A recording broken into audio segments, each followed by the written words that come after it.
Meeting to order. The meeting is being recorded, so you have to hit continue. So please remember that. And then if someone could do a roll call, that'd be great. Good morning, everybody. All right, Carl England, Here. Mark Nonig, Here. Jack Prothrow, Here. Terry Cohey, Here. Bruce Nelson, Here. Diane Fladmo, Here. Maggie Peterson, Here. Jeff Greenfield, Here. Jim Edwards, Here. Senator Thomas is absent, and Representative Hamilton is absent. All right, we do have 9 board members. We have a quorum. All right, thank you. Any public comments or announcements within the board's jurisdiction from anyone? And on the specific issue of the Middle East peace process. Going once? Policy in the state. Okay, well, I have a public comment or announcement. If I could, if you'll indulge me for a minute, this is our last Into any potential policy in the state. meeting of this calendar year, and I think more profoundly. the last meeting before a number of our board members' terms expire. Maggie, Jim, Jeff, Jack, and Mark, I think, are the people whose terms expire for our next board meeting. I know that some of you have expressed an interest in continuing, and obviously we don't know who else might be applying or who the governor will select or who the governor will pick as his designated chair. So this very likely could be our last meeting as this specifically constituted board. It could be the last meeting that I'm the chair. And so I just wanted to take a minute and say to, first of all, on behalf of the board, as is presently constituted, to the staff, you know, we just can't express our appreciation enough. And then to say to my fellow board members, to all of you, thank you very, very much.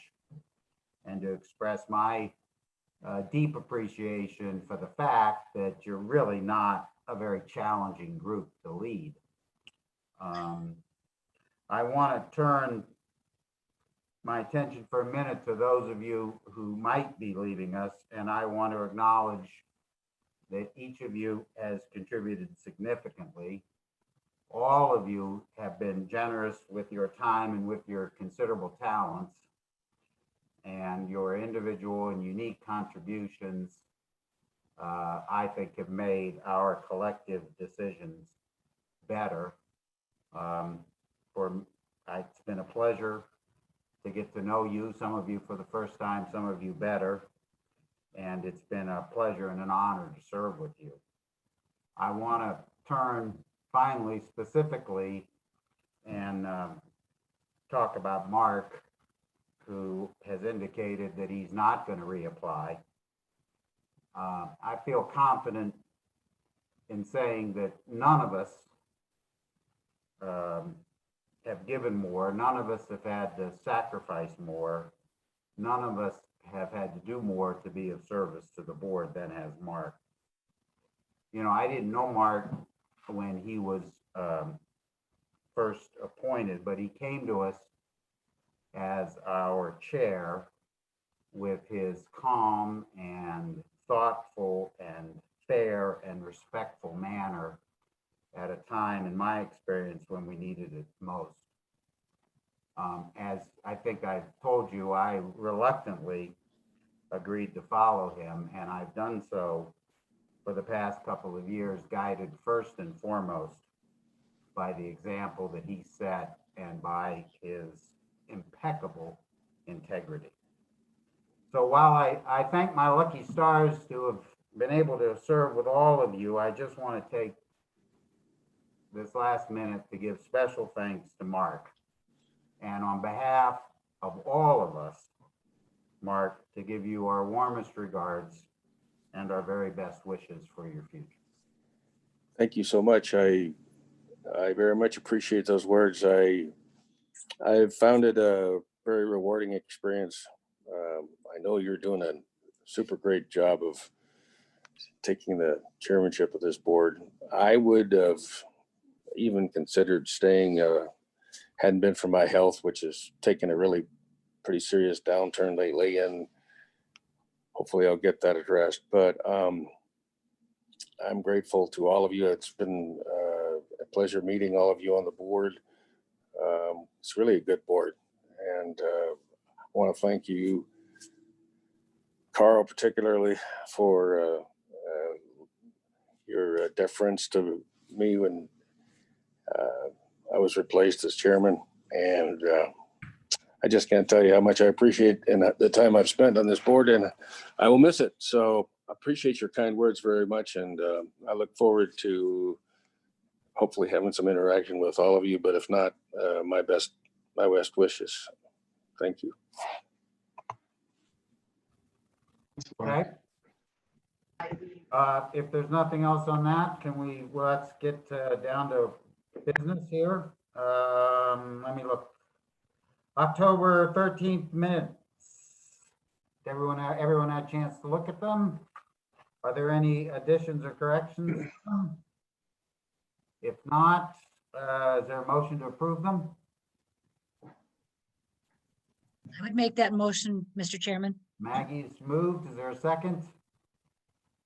Second, this is Jeff. Jeff is seconded. Any further discussion? If not, all in favor say aye. Aye. Any opposed? None. The motion passed unanimously. Let's talk about committees. Audit committee, Maggie?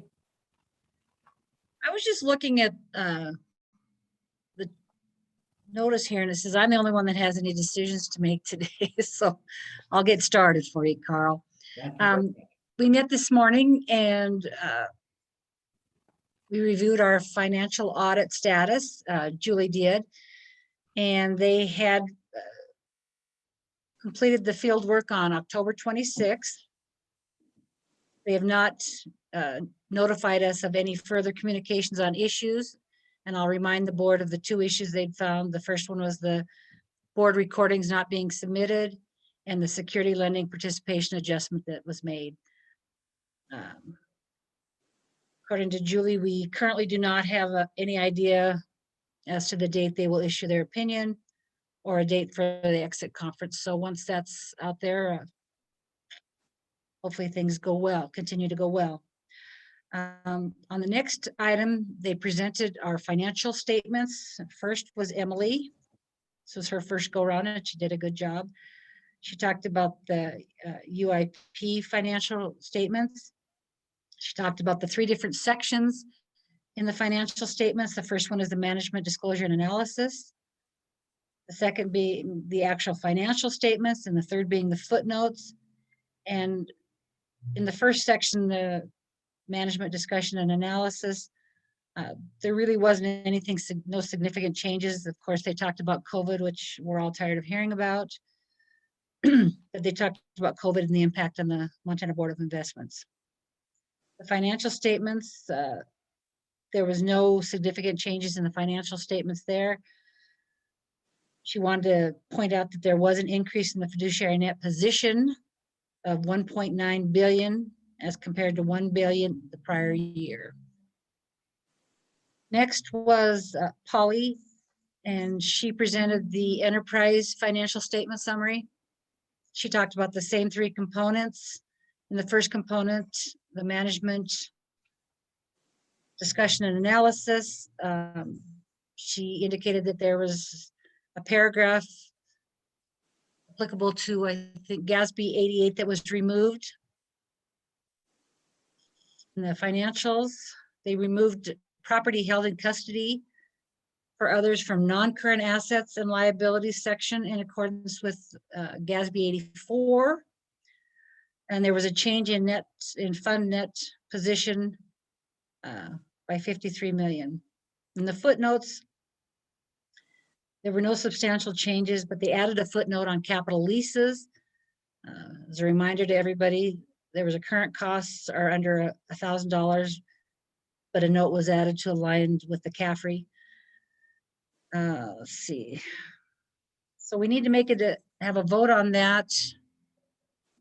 And the committee did recommend approval of the draft financial statements with any minor adjustments that had to be made as a result of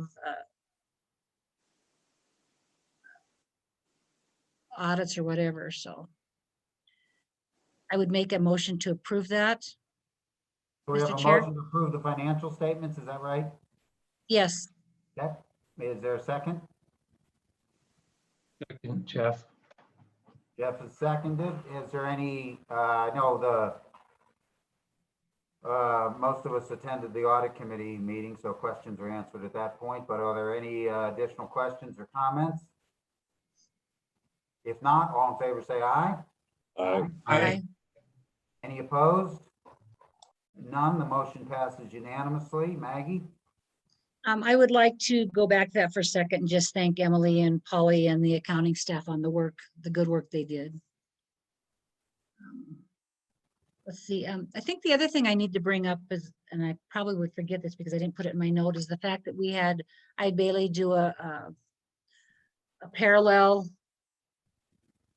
financial reporting, and based on the input from the executive director, everything was perfect. It's the best way to put it. Next, we'll talk about the annual report. And Louise presented the annual report, and we really didn't go into any of the details other than the fact they talked about making it ADA accessible, which was interesting, I think. But the committee did recommend approval or acceptance of the annual report as submitted. And I would make that motion, Mr. Chair. Okay, motion to approve the annual report. Is there a second?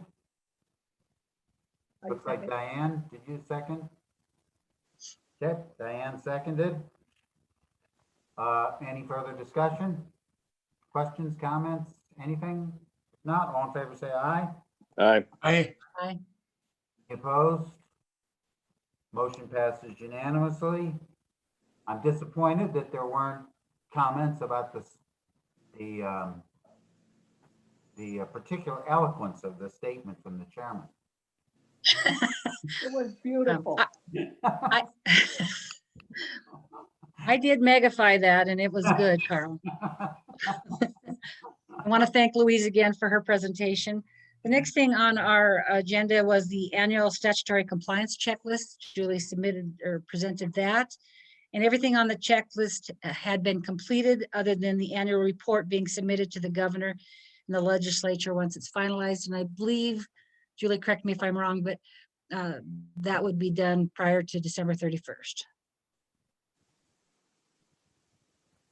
And I would make a motion to accept the checklist, let's see, what do we call it? The annual statutory compliance checklist as presented by Julie Feldman. I'll second this approval. Seconded. Any questions, comments, discussion on that motion? If not, all in favor say aye. Aye. Aye. Any opposed? None. Motion passes unanimously. Okay, so the next thing on our agenda was the annual audit charter compliance. Again, Julie presented this, and we went through and she spoke to the fact that it was updated.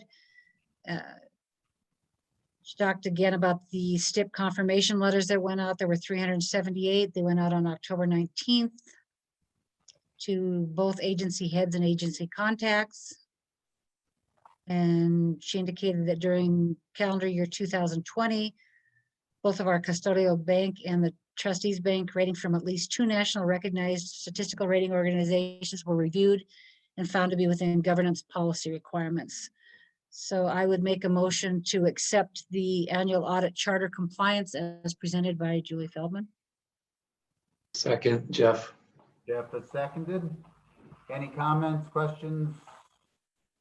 discussion about that motion? Seeing none, all in favor say aye. Aye. Aye. Any opposed? That motion passes unanimously. The next item on our agenda was the Whiffley Sock Report. I'll remind the board that we received that at last meeting so that we would have an opportunity to review. We had Torpy White on the call today, and he answered several questions asked by board members. And per the audit standards, the report's confidential. That's a reminder to the board. And another reminder is, or statement is that there were no findings. So I would make a recommendation that we accept the FY20 Whiffley Sock Report as presented to the board. Second, Second, Jeff. Jeff has seconded. Any further comments, questions, discussion about that motion? If not, all in favor say aye. Aye. Aye. Any opposed? None. Okay, The last thing on our agenda was the securities litigation and a report, a review. And Aaron presented that, did a very nice job. And he spoke to the 5 different categories. We have class actions, antitrust, non-US passive group litigation, and the non-US opt-in litigation and bankruptcies. And we have a company, I believe Aaron said it was Financial Recovery Technologies, that handles these litigations for us. And basically, I'll talk about, I guess, class actions first. It's generally related to high fees being applied. Let's see, antitrust, those are usually related to price fixing. The non-US passive group litigation. This is a very small one. We only have one active case there. It was with Fortis Dutch Foundation. And he indicated it's a very small amount, and typical recovery is about 25%. You know, these amounts, some of them are small, some of them are high, great, but it's important that we're doing this, I think, to show that we're exercising our fiduciary liabilities and responsibilities. The next one is the U.S. opt-in litigation, and this is a rather large one. This is for investors who have suffered a loss. They have to sign up for this or join the litigation, and we have, looks like we have one case currently outstanding. And that's a rather large sum that's involved there. And it looks like we have one bankruptcy with Pacific Gas and Electric. That's Chapter 11 bankruptcy. That's no surprise with all the things that have gone on there. So that's my report, Mr. Chairman. thank you. Any questions for Maggie before we move on to the loan committee? Seeing none. Jack, you're up. Loan committee report. Okay, the loan committee met today and we reviewed kind of the economic environment. There's no loans for the full board to approve, but the loan people have been working very diligently on the Montana Loan Deferment Program and the Montana Working Capital Program. It's been highly successful, and I'm very pleased at the work that the board has been able to complete for the customers in Montana. So that's really all I have for loan committee. Okay, any questions for Jack? Or the loan committee? If not, we'll get a report from the HR committee. Terry? The HR committee met and Dan gave us an update on staffing actions. They're currently in the process of interviewing or soliciting interviews of candidates for 3 positions. He updated us on the professional growth plans for the exempt staff. He told us that the memorandum of understanding with the Commerce Department making the Board of Investment responsible for all of its own HR decisions except data entry is now complete. And he updated us on the legislatively approved 50 cents an hour increase in pay for classified employees that will go in place in January. And with a question from Jack, he also discussed the process by which board members who are, terms are up may apply again to be appointed, and talked about the process of, or the bill drafts that are coming in that concern the Board of Investment. And that was it? And no decisions, right? Correct. Okay. Any questions for Terry or the HR committee? If not, tab 2, Dan, you're up. All right, thank you, Mr. Chair, members of the board. You've got the monthly snapshot before you, as well as our website traffic and engagement from the outside. This being that this is the last meeting of the year, we also have a number of things that we present to you. Securities litigation review, as Chair Peterson referenced, Director of Operations Crippen walked through that. Resolution 217, this is the list of new engagements we have. So we've made far more commitments than this, but that we've been re-upping existing relationships. So they're already within the Resolution 217 framework. What you see before you are just those new engagements that we've made with new partners and investments over the course of the year. As we've discussed previously, given limitations on our travel ability this year, due diligence has been restricted. So we've sought opportunities to re-up with known and successful quantities that we've already worked with. This is also when we remind the board of the governor's direction for public participation. And that letter is also attached. We have completed the purchase of the TRS building in Helena. Thank you to Director Greenfield and the TRS board for being such good partners in this. It was a good acquisition for the Montana properties and will yield good return for our trust fund participants. Last two items I have in there, the final 2021 board meeting dates. Those are coordinated with my son's schedule, so I'll be able to join you promptly at 8:30 and not have to drop him off at school. The final work plan before you, this is the end of the 4-year cycle, so the back page will be renewed for 21, 22, 23, 24. A couple changes to note. First meeting of 2021, Bill Holohan, the Chief Legal Counsel for the Public Employee Retirement System, will be doing a fiduciary training as part of the education for the board. Under June 1 and 2, separate accounts review will be taken care of in April, so we won't need to do that in June. Depending on your actions today on the CAP investment policy statement, the natural resources asset class review in August will be changed to the real assets asset class review. And the October 19th through 20th, state government customer relationships will be addressed in February, so we won't be doing that in the October timeframe. Just a few of the little cleanup items for you. Everything else reflects where we'll be. Again, we will be meeting in June as opposed to May, so we'll do the exempt staff reviews then for the where the classified staff compensation adjustments will take place in January.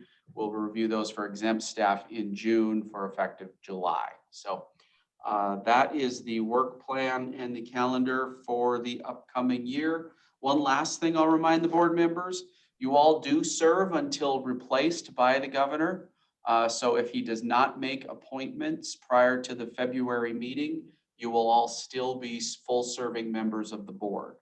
So just a reminder on that little item. Other than that, Mr. Chair, nothing else. Happy to answer any questions from the board. Well, are there questions? I have one, and I just thought of this. Listening to the audit committee and then approving the annual audit charter compliance, which I know is something we have to do, but I wonder, instead of something that I know it's not something we have to do, if we could put in the work plan that the other two committees take a look at their charter once a year and make sure they've done what's required. I know, when we had our performance audit years ago, there was a clause in the HR committee charter, something that we never had done. It wasn't really appropriate for us to do, and so in response to the audit, we took it out of the charter, but Mr. Chairman, that's absolutely, we just redid most of the charters this year, so I think for this year, we're clean, and we did that scrub, but not formally adopted and recognized as a board. I'll add to the November 30th and December 1 charter compliance review for the other two committees, just so we keep ourselves on task and make sure we're checking all the right boxes that we're legally required to. okay. Thank you. Thank you. So I'm batting 1,000, right? So far, but Jack's on mute, so we'll see. Well, we don't, yeah, thank you and goodbye. Next up then, unless there's anything more for Dan from anybody. If not, Doug, you're up with the loan program, tab 3. Thank you, Mr. Chairman and members of the board. I'll go through the commercial and residential loan portfolios with you. As of September 30th, the commercial loan portfolio has a balance of $204,708,228, and that's 110 loans. We've got 7 reservations for a little over 19 million. And 8 committed loans for almost 22 million. The commercial loan portfolio that excludes the Veterans Home Loan Program and the multi-family Cole Trust Homes Program and the Intermediary Relending Program has a yield of 2.72%. And happy to report no loans past due over 30 days in the portfolio. The residential loan portfolio reflected balance on October 20th of $2,839,655, and that's 76 loans and 6.6% return. There's no reservations. That program, as you know, is inactive due to the rates being where they're currently at. There's 2 loans that are past due over 90 days that have an FHA guarantee, which represent 4.39% of the portfolio. Not anticipating any losses, within that portfolio. The Veterans Home Loan Program has a balance of a little over 48 million. It's 274 loans. The yield is 1.81%. 5 reservations, a little over $1 million. The yield on those 5 reservations are at the 0.77%. There's 2 loans that are 90 days past due, or 0.87% of the portfolio. So fairly clean portfolio within that program. And then the new program, the multi-family Cole Trust Homes Program, has a balance of a little over 5 million. The yield on that is 2.65. They've got 3 reservations there for a little over 9 million. No loans past due on that. Once they do have those reservations funded, they will be almost maxed out because they have 15 million allotted to that program. So probably won't see much activity within that program after these 3 loans are funded. And then finally, the Intermediary Relending Program, or IRP program is what easily referred to, has a balance of 4,338,135. There's 33 loans and the yield is 2%. There is about 420,000 available to advance on those loans. And then we do have 3 loans committed that are a little over 780,000, and we have no past due loans. So with that, I would answer any questions that you might have. Questions for Doug? Yeah, Maggie. Doug, I have a question on the FHA guarantees. How long do those go past due before we collect on those? On that Well, guarantee? at certain points, when a loan becomes past due, it triggers events. And usually at 90 days past due, a default letter is mailed to the borrowers, saying that they have to bring it current. And then if they don't, then the loan goes into, a foreclosure status. And then once if the foreclosure goes through, then at that time, the Board of Housing will complete the documentation to FHA to get our guarantee funds from them, along with some of the expenses that they've incurred to foreclose on the property. So it can take some time to get to that point where we actually get the funds from FHA, but eventually it happens, usually probably within 6 to 9 months is when we get funded. Thank you. You're welcome. Anything else? Okay, Doug, I think you're free to move on to the next topic.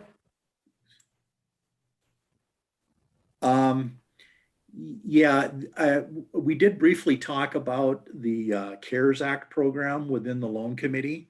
I don't know if anybody else has any other additional questions regarding the deferred payment program or the working capital program. We do have, at this point, we just have one final funding to be completed on the working capital program, and that's on December 3rd. But if anybody has any questions regarding those two programs, be happy to answer any questions. I have a question real quick. Okay. I have 2 copies in my book and I'm wondering what the difference is. Dan, can you maybe chime in on that one? So Oh, you'll have. I see what it is, Dan. They're identical. What? They're identical other than the second one, the bank detail goes onto the second page. Okay. Yeah, so there's the summary report of what went out in what program. So that's the one, loan deferment program, number of applications, rate of approved, withdrawn, or declined. The second page, MBOI CARES Act bank detail, that's which banks participated in which program and for how much. Well, I just have 2 copies in my booklet and I thought maybe there was a change, but there isn't. Nope. How much were we allocated? So we were given $125 million total. And it just wasn't subscribed. So we worked with the banks and everyone to get folks to uptake. Frankly, we were all a little surprised there wasn't a little higher uptake, but the remaining funds were all transferred back to the governor's office at the end of October. So am I reading this right? The program, we could have done 125 and we did a total of 40, almost 47. You got to combine the two programs, Carl. We did a little over $70 million. Oh, So I have a question. okay. So Dan, that money that went back to the governor, is that what they're using to give out the additional stabilization money? I think so. I don't know how they allocated it internally. But I would bet that 55 roughly that we sent back is a good portion of the 75 that's going into the $10,000 grants, the third round of them. Yes. The third round. Oh, interesting. Okay. Anything else, Doug? I don't have anything more. Anything else from any board members for Doug? If not, then the bond program, Savannah. Let's see you. Good morning. There we are. I'm here. You are. Good morning. It's good to see your guys' faces too. All right. Thank you, Mr. Chairman. And we are under tab 4 for the bond program reports. This is our standard fare. We don't have anything odd or too exciting for you today. So I'm going to keep it short and sweet. The first item that we have is our activity summary. And this is the activity as of September 30th. Just a nice reference to what is going on in the program by the numbers, and it shows also the trends for the past few years. Are there any questions, comments, concerns? No, okay. Well, let's go to the next one then. That is going to be our staff approved loans, again through September 30th. We had 9 loan commitments made, and they were all repeat borrowers. So any questions there? You guys are awfully quiet. How's business? You got a lot of applications coming, or? We've got a few in the pipeline right now. I think I have 3 that I'm working on reviews for. I think Louise also mentioned that we will have one for transportation for the loan committee in February to look at. It's not insanely busy, but we do have stuff coming in. Were there things that came in earlier that local governments withdrew because of not being able to do this kind of thing in these times? No. People seem to still want to go through with their projects. It doesn't seem to be, if they're actually putting forth that application, it doesn't seem to be hindering their progress in going through with projects. Okay. Do you get a Anything special invite to the Three Forks Rodeo? Wow, I would love VIP seating for that. I think that'd be great. Okay. Anything else, Savannah? I don't have anything else. Nope. Anything else from the board for Savannah? Savannah, Louise, this is Terry. I just wanted to thank you very much for including pictures of the Lewis and Clark Public Library remodel with the intercap loan, based on the intercap loan in the annual report. Thank you. Absolutely. Thank you. It looks amazing so far. So It's sure nice when we can get in there. I know. That's how I feel. So Terry, what if it's done, but they're not letting people in yet? It's like 99% done, and we would have people in, except we had limited opening, and then 2 staff members got COVID. Over the noon hour, I've got a Zoom call with the Library Foundation to find an update on it.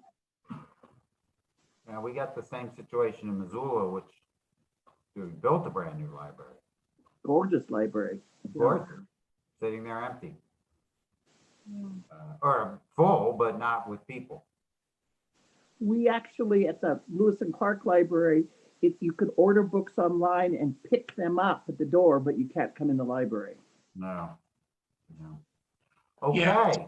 Same down here in Bozeman with the beautiful library we've got. You can pick up the books, but you can't go in. It's pretty sad. Okay. Anything else for Savannah?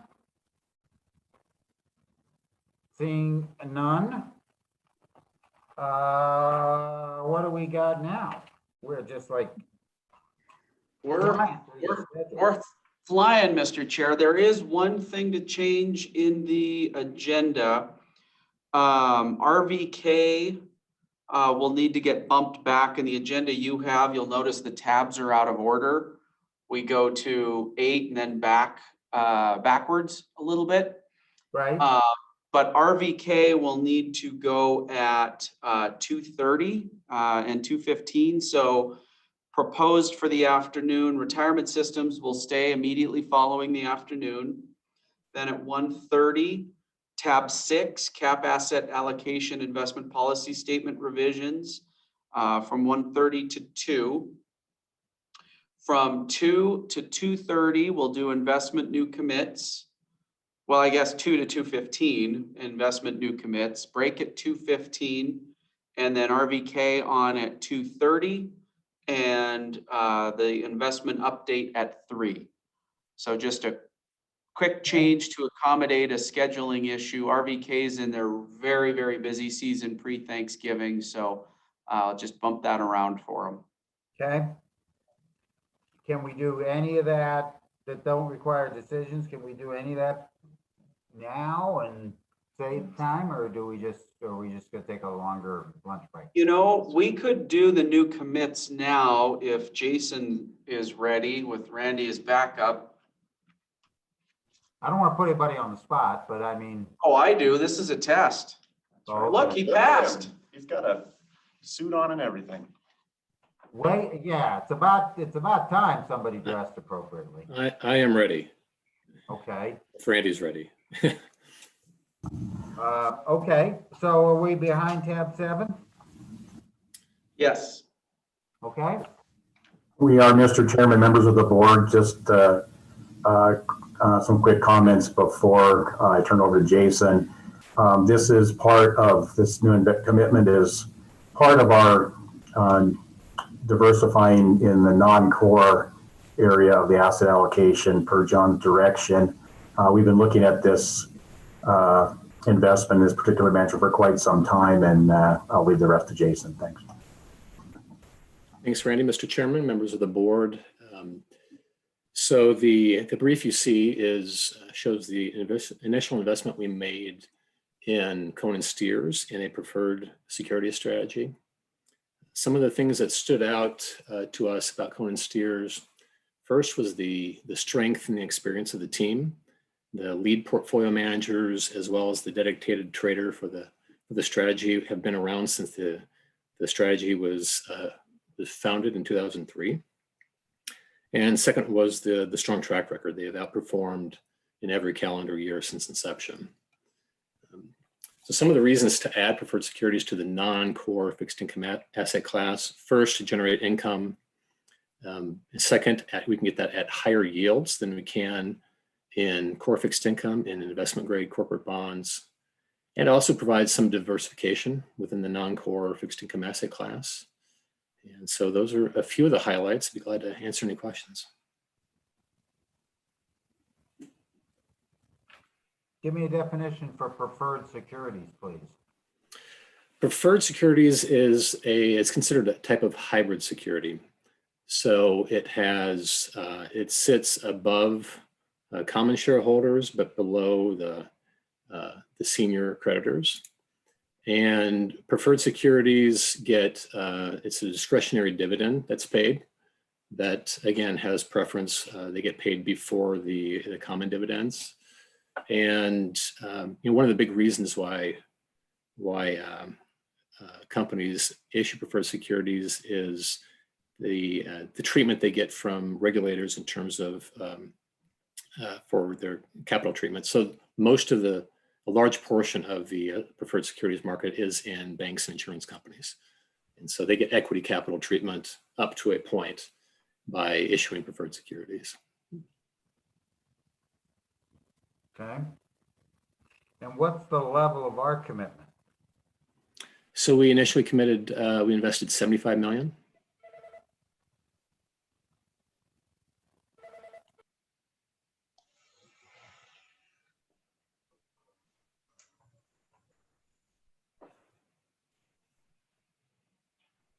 Okay, anything else from anybody? Yeah, Mr. Chairman, this is Bruce. Yeah, and I've asked this in the last few months on other new commitments that we've made, but you're pretty comfortable with the due diligence you've been able to do on this with travel restrictions and other limitations that we've had because of the pandemic? Yes, absolutely. We did. We followed every step in the due diligence process. We did an on-site before COVID hit in 2019. So yeah, I'm very comfortable with the process. I'll Okay, add to that, that this is a strategy that we're very familiar with at RBK. I have several clients in this, typically talk to the portfolio manager every quarter. So this is one we're very familiar with. okay, great. Thanks, Jason. Thanks, Mark. Mark, when you say you're familiar with the strategy, does that mean familiar with the, I mean, I know what the strategy is, but are you also familiar with Cohen and Steers? Yeah, I mean, this specific strategy is what we're familiar with. And, Jason alluded to it. It's a really interesting market in that it's very niche, and there's a reason why, not that he's going to outperform every year, but there's a reason why they've outperformed the index every year. Bill Scapell and his team are very knowledgeable in an area that a lot of people don't understand. And there are some systemic inefficiencies in this market. For instance, the way that ETFs purchase securities, they know they have to publish it in advance, and Cohen and Steers can take advantage of that. So there's a really good opportunity for outperformance. They're concentrated probably about 50% in the insurance and the financial services sector, and that's despite the economic the economic situation because of COVID. That sector is actually pretty robust, and it doesn't look like the yields reflect that. So there's a lot of attractiveness just in terms of the sector itself. And then because it's such a niche and difficult to understand type of security, there's a lot of opportunity for outperformance on top of that. And that's what you've seen with this particular manager. He's very modest. If you talk to Bill Scapell, he will always tell you, oh yeah, well, I don't know if we're going to be able to do it again this year. And he does it. And that's, again, it's not to say he's going to do it every year, but it's worth the risk in our mind. Mr. Chairman, I would just add, we made an initial commitment here of 75 million, as Jason said, but have an intention to probably get that up to, call it 125, 150 over time. We just wanted to kind of average in over time a little bit as we see some opportunity here.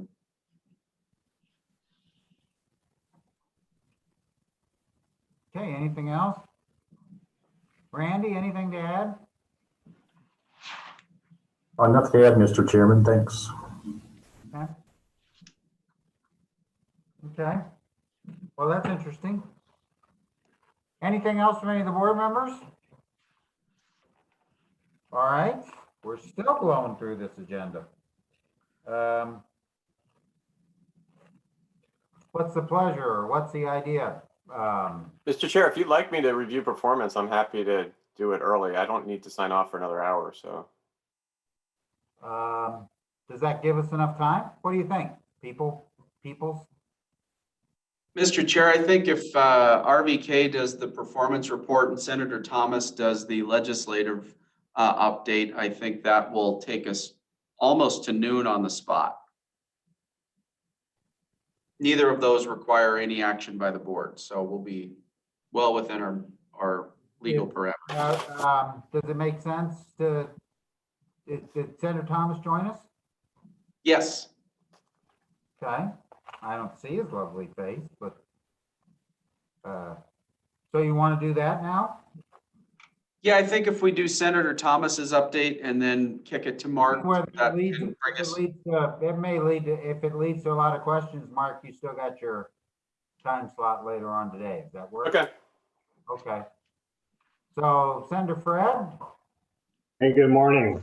Can you guys hear me okay? We can hear you. Okay. Thank you very much. A dark picture up there where I am. I've got the COVID beard going, and so I'm hiding that from all of you. I don't want to show it off, frankly. So it's been a pleasure to be with you guys again today. So our legislative report you've all read, and all of you would be way up on this, but the legislature did meet, or the caucuses had the meetings yesterday of the 4 caucuses, 2 in each house, to elect leadership for the incoming term. of the legislature, and you've probably read all of who was elected. Seems to me that some excellent people were promoted across the board in all 4 of the caucuses, 2 Republican and 2 Democrat. I think the Revenue Committee is meeting right now as we speak, and they will have a presentation from our legislative revenue side of things and the governor's office as well. And I think they're fairly close from what I was advised a bit ago. I think we will all be pleased that the revenue prediction, which is what it is, of course, revenue estimate, is pretty solid and rather doesn't predict a dip particularly in 2022, the first year following this COVID scenario we're all facing.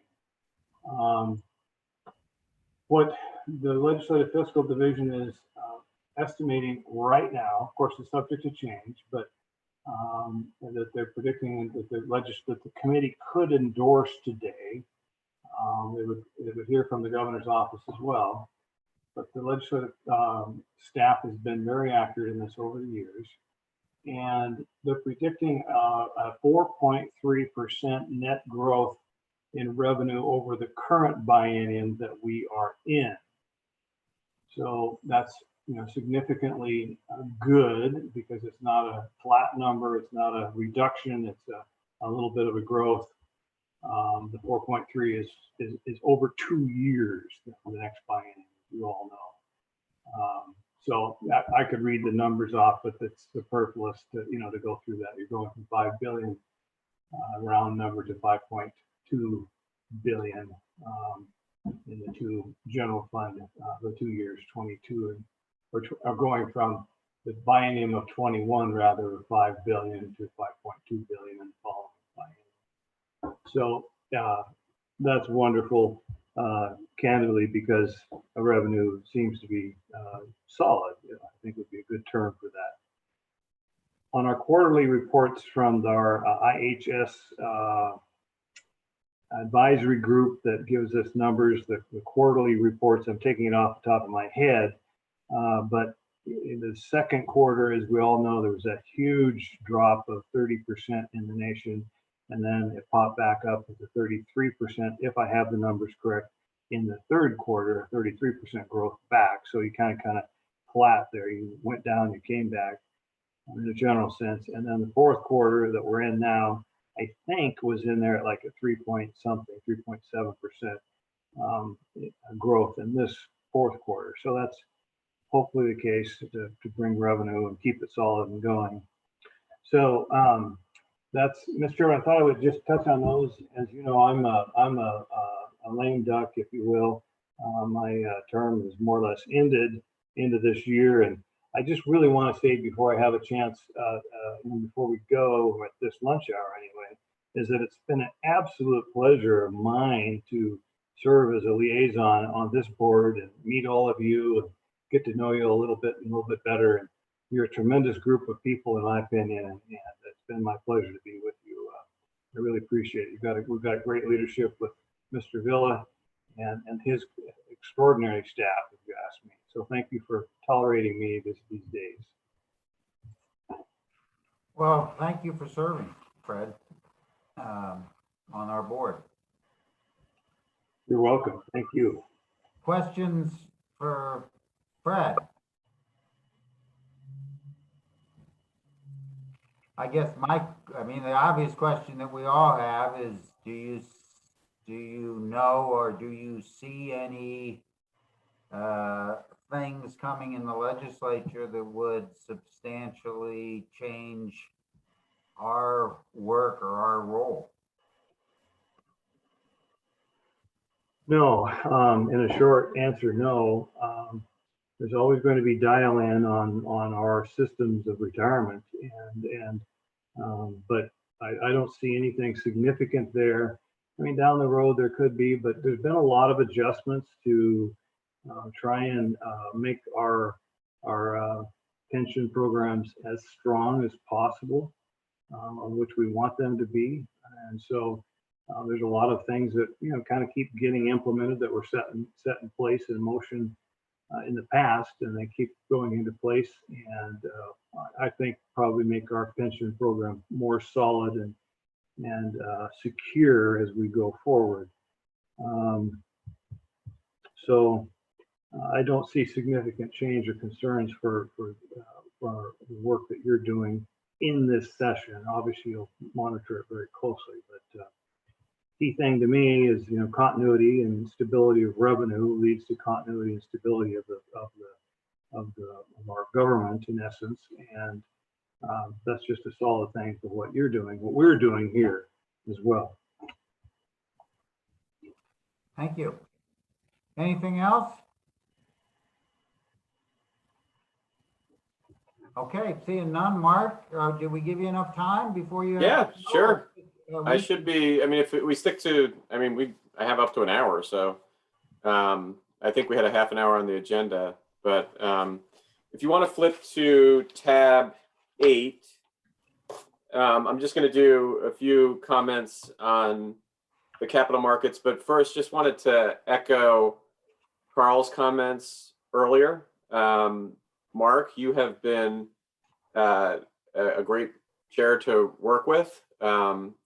And you know, you obviously sacrificed a lot in order to contribute to this board. And ironically, the presentation that I need to give to another client after I sign off is on the investment committee best practices work that we did. And I know I've shared this with a lot of you before, but one of the biggest challenges, probably the biggest challenge on a committee, is to get the right people on the committee, to get an effective chairman or chairperson, sorry, and to work well as a group. And Mark, you have facilitated that.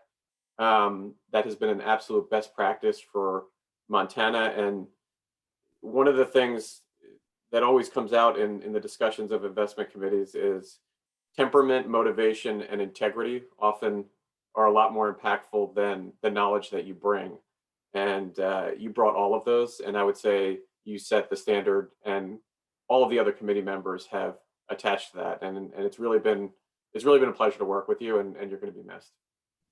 Well, I can't tell you how much I appreciate that. Thank you very much. My focus, I guess I don't need to repeat it, but you're reiterating the same thing as Carl said with regard to the focus on integrity, and that's one of my goals. And not only to act that way, but to impart that as a goal of state government. It's kind of particularly timely now in looking at the federal government, I think. But I guess I just want to say I can appreciate the fact that was noticed, and that makes me feel fulfilled as a result of what I've done. And thank you so much for your comments, Mark. Working with your organization has been a pleasure as well. Thank you. Well, thank you. It's been great, and there's a lot more to come. So, but you're going to be missed, and you set a good precedent, a great precedent. With that, we'll get to just a few comments on the capital markets, and then we'll get into the performance of the plans. I probably don't need to tell anybody here that 2020 has been a year for the history books. It will be repeated and learned about for a long, long time. We began the year with a panic. It seemed pretty unique at the time, as all panics do, but in reality, it really wasn't unprecedented. What made this panic seem unusual is that the last time a comparable event happened like this was in 1917, 1918 with the Great Influenza. The impact of that was kind of cloaked because you had a big sell-off in markets and a reduction of economic activity after World War I. But a lot of that was related to the pandemic.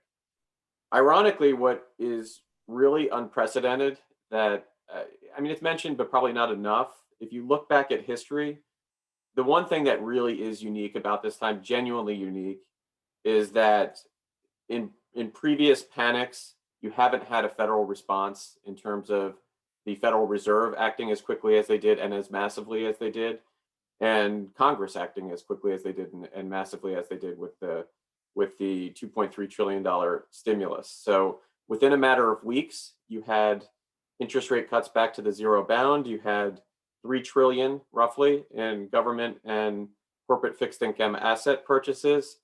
And again, the $2.3 trillion stimulus. So the recovery, the reason why this event doesn't look like the Great Depression, doesn't even look like 2008, 2009, where things were, they got the policy mix right, but it took a long time, is just because of how quickly that happened. And that truly is unique if you look back over the past 200 years in the United States. So long story short, the returns that you see today are largely attributable to that fiscal and monetary stimulus.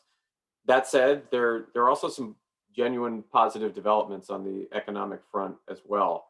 Unemployment is by no means in a comfortable place, but it is now dipped below 7%. Now we'll see what happens over the next several months, but it's certainly not as catastrophic as people feared. People feared 20, 25% unemployment by this time.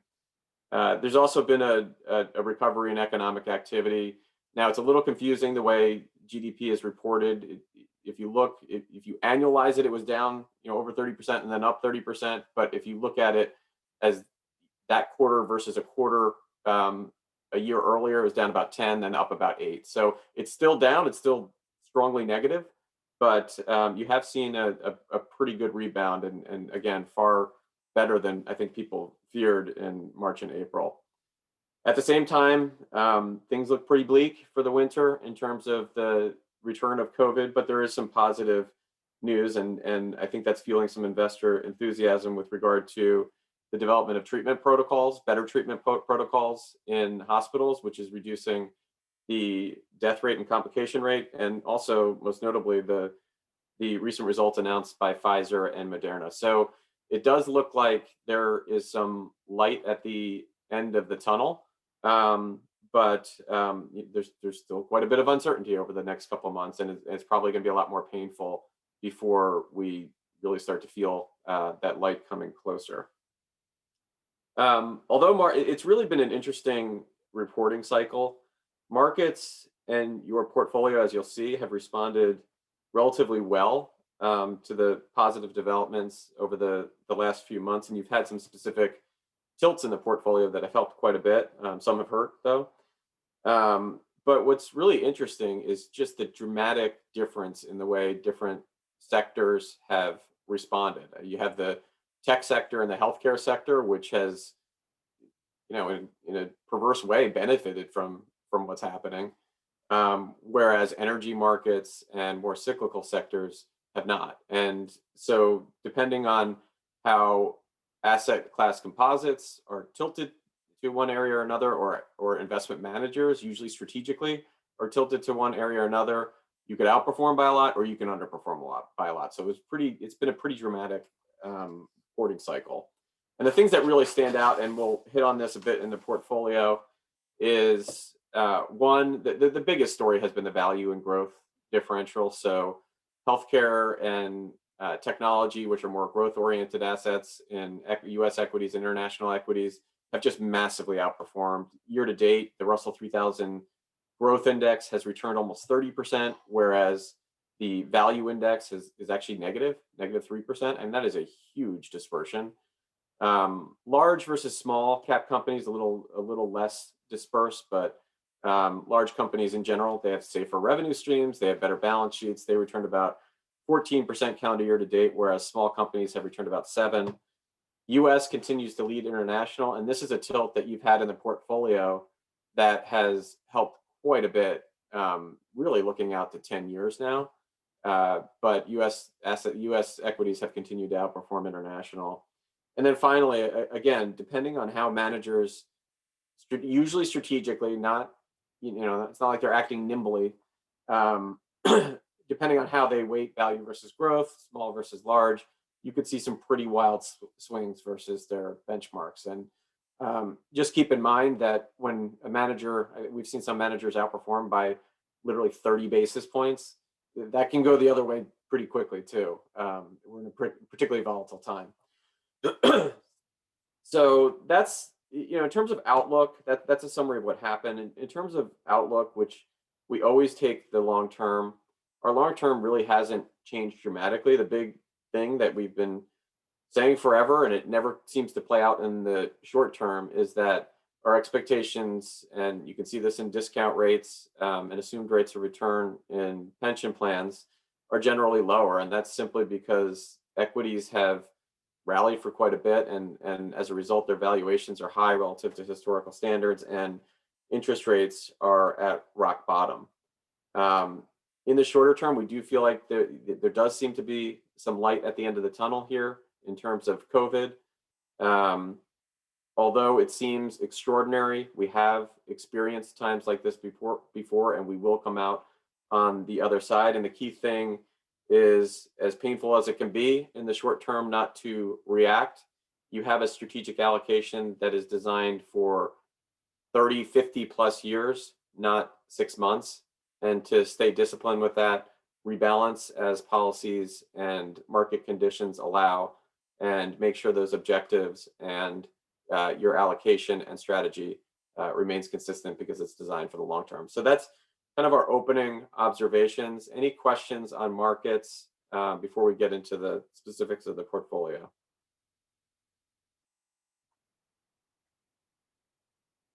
Questions? Sure. No questions from anyone? Oh. All right, Mark. Well, going on to the performance report on page, sorry.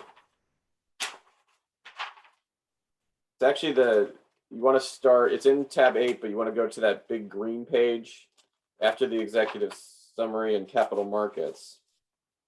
And it's going to show a pie chart. Show you, it looks like this. It's page 4 of the packet. Right. Basically just shows the value of the pension plans. You're now at about 12.3 billion. As you know, the public employees and the teachers are the vast majority of the assets, about 85%.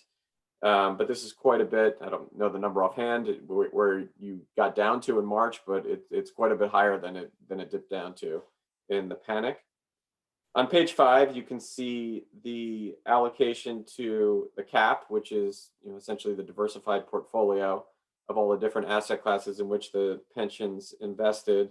At about 97%, you do have about 3% held in cash for liquidity purposes. And this is all the cash which we're now capturing across the different pools in the portfolio.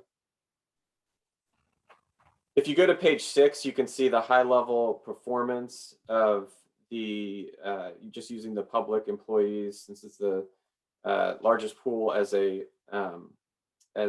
sample. They're all pretty much the same because they have pretty much the same allocation. There's some slight differences on cash flows.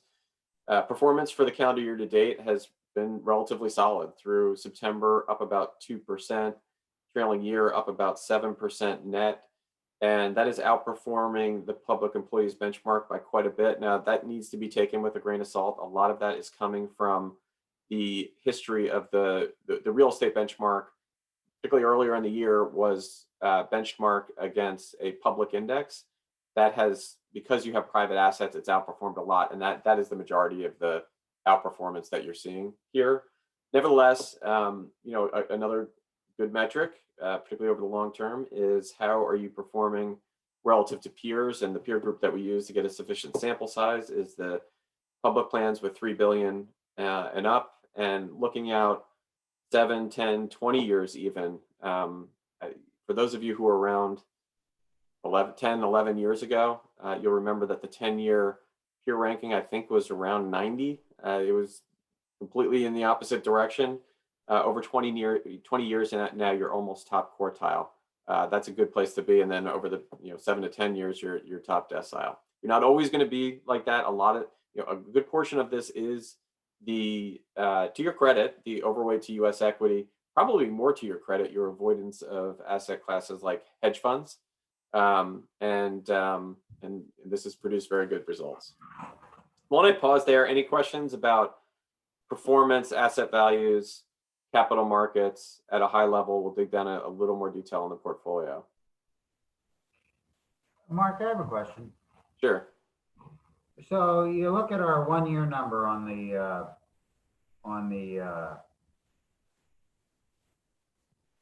in the public employee retirement, right? Yeah. Outperforming the benchmark by 200 basis points, right? Mm-hmm. And in the top third of our ranking with our quote unquote peers, right? Mm-hmm. So that means some of our peers are really outperforming the benchmark. Well, it's less, that's the peer rankings honestly is driven less by your benchmark outperformance and more by your allocation. The benchmark performance is really an artifact of the specific benchmark that you're using in your real estate portfolio. If you had used just a private benchmark in the real estate portfolio, you wouldn't see that massive outperformance. So, I mean, just to give you the math of it, I'm going to give you rough math. Your real estate portfolio outperformed for the year by 16.4 percentage points. Call it a roughly 10% allocation. That's 160 basis points of outperformance at the top level.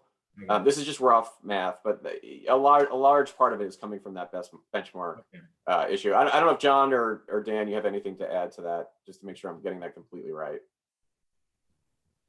Yeah, that's true. I mean, it's just the benchmark portion of it, especially over the short term, is driven largely by that, you know, private investments versus a public benchmark. It's just a big mismatch there, and you'll see that later when Aaron talks about macro attribution and things, or when Ethan talks about the specifics of the real estate sector. So it's not very indicative, I don't think, of performance unless you start to look at those kind of longer term numbers where the public and the private, you know, starts to merge a little bit better and be more indicative over the long term. I guess I would say, Carl, too, you know, and Mark can comment on this, in terms of the rankings and things, and I see this a lot with, you know, any number of things. Sometimes it really depends on the dispersion. In other words, it could be a handful of basis points that puts you into the top decile, let's say. Maybe it's bigger this year. I wouldn't be surprised just because of the volatility we've had, but sometimes, you know, a few basis points can move you up or down in that world pretty good in terms of your ranking versus peers. I don't know what that looks like. Maybe Mark has more of that data. Yeah, I mean, we don't want to harp on it too much. Use these things directionally. I mean, I would say that your objectives may not be the same as everybody else's, but in general, you're solidly above median long term. You're probably doing something right. It's important to understand what those things are. If I had to pinpoint it, I would pinpoint it mostly on the U.S. equity overweight that you've had, and because U.S. equity is massively outperformed international equity over the past 10 years. And hedge funds have been a big drag. You see that with a lot of portfolios where they have a 10, 15% allocation to hedge funds, and it has not worked out very well. And your avoidance of that has been helpful. And just if you could, would you tell me why hedge funds aren't doing well? I can tell you my belief. Sure. My belief is that it'll be better than mine. So. Is that there's a lot of herd behavior with hedge funds, that if you look back 20, 30 years ago, there weren't that many investors in that sector. There were strategies that were differentiated and producing very strong returns. As money poured into hedge funds under the misconception that simply getting access to hedge funds rather than picking good ones was sufficient, that allowed money to pour in, made the market more efficient. The fees are very high, and it diluted the value. That's my thesis. I don't know. What do you? I'd be interested to hear Dan and John as well, though. So yeah, I completely agree. I think I know we've talked about hedge funds in the past. I really think they're kind of a compensation scheme in a lot of ways, and they're investing in a lot of the same things that we're investing in. They're just, you know, moving quicker and turning their portfolios more rapidly, trying to be much more tactical than what we are. And I think one thing that we've talked about before, where I think we have good performance over a long period of time, is because we don't make big moves with the portfolio. We're steady with what we're doing. So we're not, and this year is an excellent example, I think. We had a huge event in February and March. Yes, we rebalanced the portfolio, but we did that consistent with our ranges. And, you know, we may have been slightly opportunistic with some of that, but we're not taking big swings. And we're not incurring a lot of those trading costs and other things that I think are just very difficult to recover from. We're not, you know, we're not blowing ourselves up. And I think that's an important thing to remember. You know, the quarterly or the one year number is great, but I'm not that concerned about it typically. You know, we want to be sure that we're being pretty steady and performing over the 3, 5, 10 and much longer, because that's our goal at the end of the day. It's not how well we did during the course of a single year. That said, I'm pretty happy with 7% for this year, given what we just went through. So, and you know, another thing that, and this is to Terry's, and I can't believe I'm forgetting his last name and I'm embarrassed about that. But when Terry was the chair, probably about 10 years ago, Terry Moore. Terry Moore, yeah, I'm sorry. So when I'll never forget that, you know, one of the decisions was when there was a debate over whether hedge funds should be added to the portfolio, and you know, he recognized that it's a game of skill. It's a difficult game of skill to pick the right managers, and that was a capability that you didn't necessarily have now, and you'd have to develop. Now, that's not to say you couldn't have developed it, but you know, it would be hard. And he recognized that fact, and that was one of the drivers of the decisions. And it ultimately, it's to your credit having that U.S. equity overweight. From my perspective, I would say the decision to avoid hedge funds is the more impressive one. You avoided the herd instinct there for good reasons.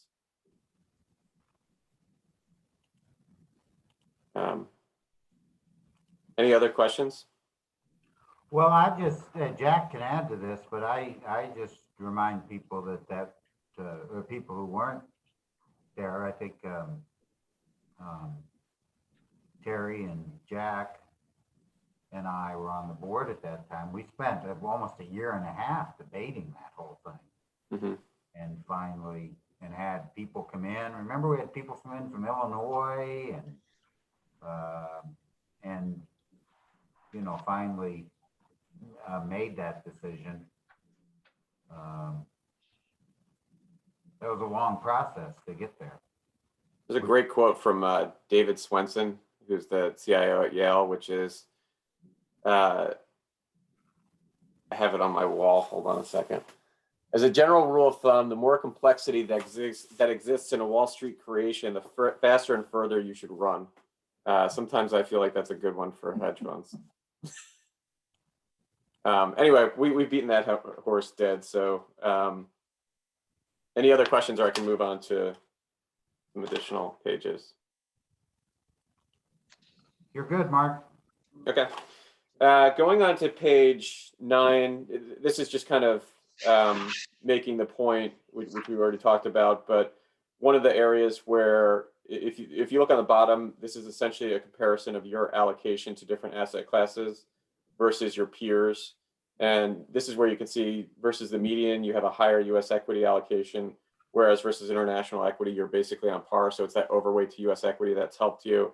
Can't really see it in alternatives, but that's where I would argue your alternatives are lower. And they don't break it out, but my guess is a decent portion of the median alternatives is hedge funds.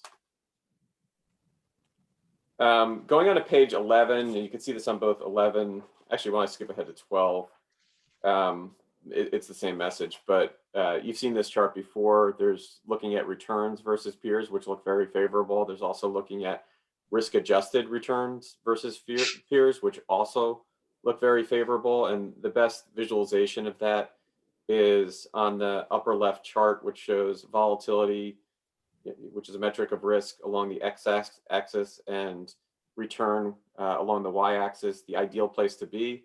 is in the upper left, where you're taking less risk than peers, which is the crosshairs of those two red lines, but getting a higher return, and that's exactly where you sit. You're getting a higher return with slightly less risk. One metric of that is called the Sharpe ratio, and you can see that toward the bottom of the page. In parentheses, that 13 is your ranking, so you're almost top decile on a risk-adjusted return basis over 10 years as well.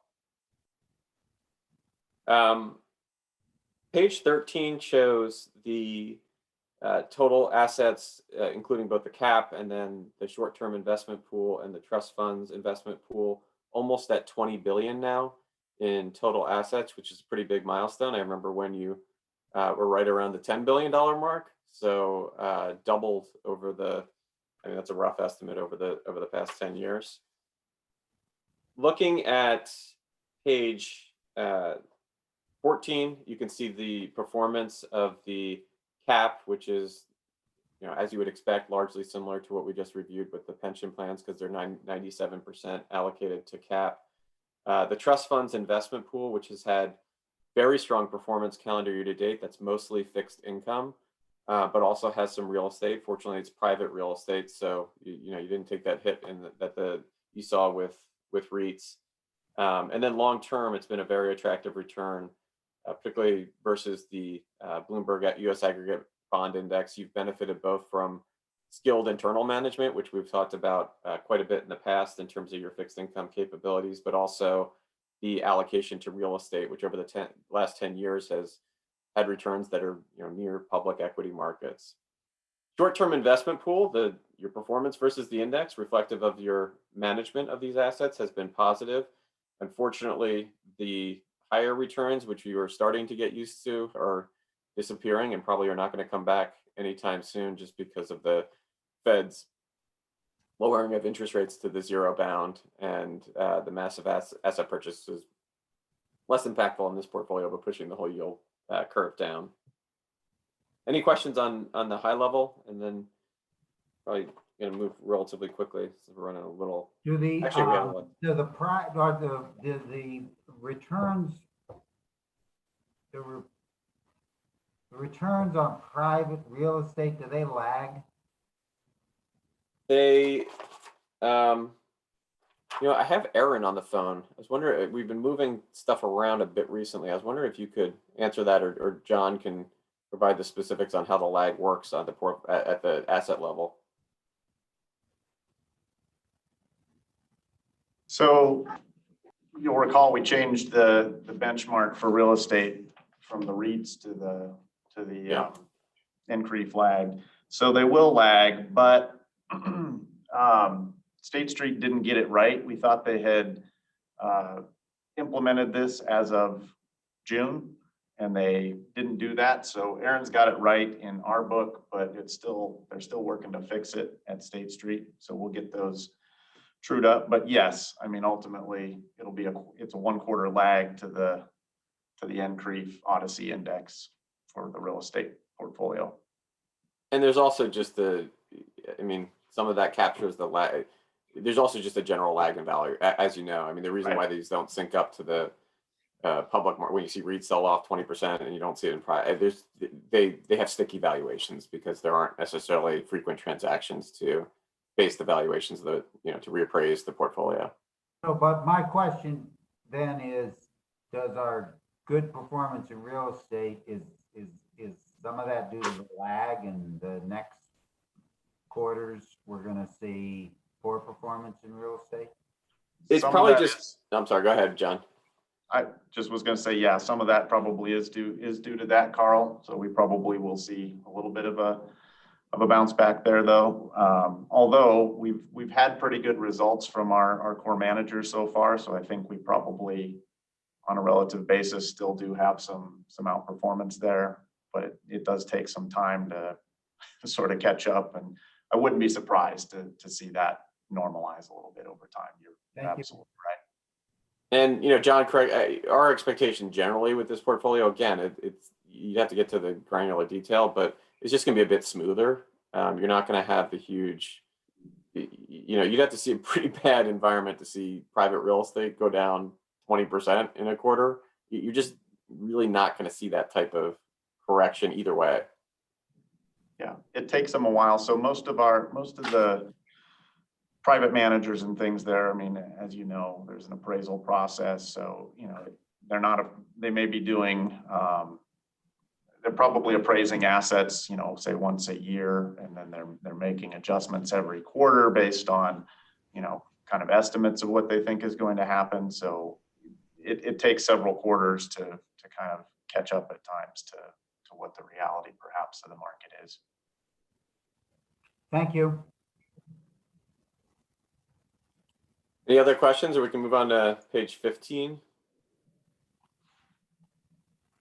Page 15 just really quickly just shows the breakdown of the cap in terms of the allocation to different asset classes, domestic equity being the most significant, which has been a benefit even more so than is reported in here because of the you know, the strong returns in November thus far, followed by core fixed income, international equity, and you can go down the list. Going on to page 16, you can see the performance of the different asset classes. And the trends here are not much different than what we have seen in the past. Domestic equity, it's not fully captured here, but it's been a very, very strong calendar year to date. I think the Russell 3000, a broad index of equities, actually I'm looking at the number right here, is up about 13.3% as of yesterday. So you're not fully seeing that in the portfolio right now. But still, even through September, you did have a positive return of 4%. Now, you did underperform the domestic equity index. Some of that is the tilt in the portfolio. You do have a tilt more towards small cap companies, which have significantly underperformed large cap. And then longer term, you know, we've talked about this before. It is a tough area to outperform, particularly in large cap equity. And there has been a drag from active manager performance in that particular area of the portfolio. International equity has been solid now out to 10 years. It is generally, in our experience, a more inefficient market. More recently, you've been helped, particularly for the calendar year to date. Developed markets have struggled versus emerging markets, and you know, having a little more allocation to emerging markets, particularly relative to peers, has been something that's been helpful to people. Core fixed income continues to be a solid area of the portfolio, solidly outperforming the index over all trailing periods. Non-core fixed income is still being built out, as you know, just adding preferred securities to that. More over the past 1 to 3 years has been a little trailing the index. One area that you do have an allocation is high yield. You do have more conservative managers there. And you know, depending on the time period you're looking at, has tended to be a drag on performance. Why don't I pause there? Anything that, John, you want to add in terms of attribution from your perspective? Nothing else from me right off the top of my head anyways. Natural resources has been a tough area to be, but because of your allocation, it's performed a bit better than the index. The big challenge in natural resources is when you have a massive panic and you have deflationary pressure, particularly when you look at that index, a commodity producers index. That is not a good time for commodities, and that's why you see the index down. You know, your allocation does differ from that a bit, that is a source of the outperformance.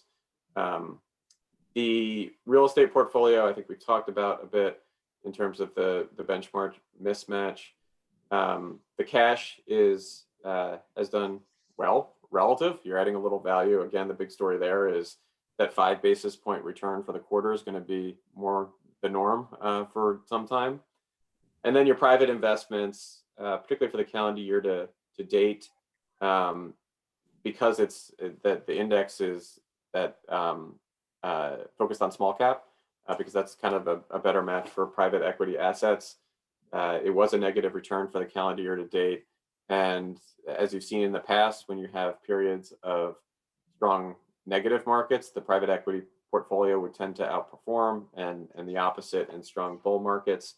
And then, most importantly, over the past 10 years, you have lagged a little versus public markets, but in general, basically getting public market like returns, almost identical. And this is during a pretty strong bull market as well. So those are the major comments I have on the portfolio. I would say in general, there's never anything perfect in a portfolio. I think clearly from the rankings that you see over 20 years now, you're doing more right than wrong, which is the critical objective. And there's always things we're scrutinizing. I think I've been excited. I think our whole team has been excited in working more closely with staff over the years and sharing opinions. Sometimes they're the same, sometimes they're different, and working it out. And I think that is helping us come to good decisions as a group, both at the staff, RBK, and board level. So we're excited to continue working with you. We're going to miss you, Mark. Again, we're going to miss others. Carl, we hope, well, we don't know who's going to be back, who's not, but it's been a pleasure working with you, and you should feel proud about the results you're getting. Thank you, Mark.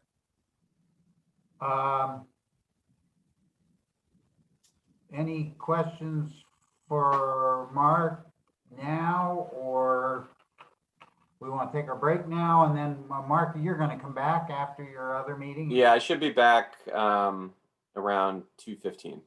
Okay. Mr. Chair, just one general question for Mark. And it's been consuming a bit of our time at the office. There was the thrift savings plan changes with the Acquiesce US, and sort of the executive orders that are limiting investment options abroad. What are you seeing as far as potential return impacts on our plan? But more importantly, how are other clients of yours preparing for implementation of these new requirements that are coming out? So I'm sure I'm not sure I understood the question. Can you repeat? So the thrift savings plan, the federal retirement system, basically shut down investments in one of the index funds we buy into, and then the president had the executive order that restricted investments in 31 Chinese companies, some of which are in that index, so it's less restrictive than the outright ban on the index. But we're just having sort of an internal conversation about, okay, if we're going to be segregating individual companies within a MSCI index fund, how do we implement that, and what might be the negative consequences on return? It's just, so for us, we're a very small fish in a very big pool, and we don't know how to implement it. We're hoping that, the rest of the big school of fish, and the CalPERS and the CalSTRS and the New Yorks and the Texases of the world, sort of force the BlackRocks and the big funds to create a mechanism for us to purchase. Yeah, I don't know the answer. I don't know the answer offhand. My guess is whenever you have an impact that is this broad, things tend to get solved. You may not have a solution right now. That's a question. I know Jonathan Kowalik, who you've interacted with, will be able to answer that question. I don't have a specific answer for you right now, but I can check with him and get back to you. That'd be great. Thank you. Yeah. Anything else before we break? If not, Mark, we'll see you a little later on. Yep. And folks, we're going to break until 1, right? 10, 1, and then we're going to get the annual presentations from the retirement system. Is that right? That's correct. Great. Thank you all. And then the lunch is being delivered to us at our offices.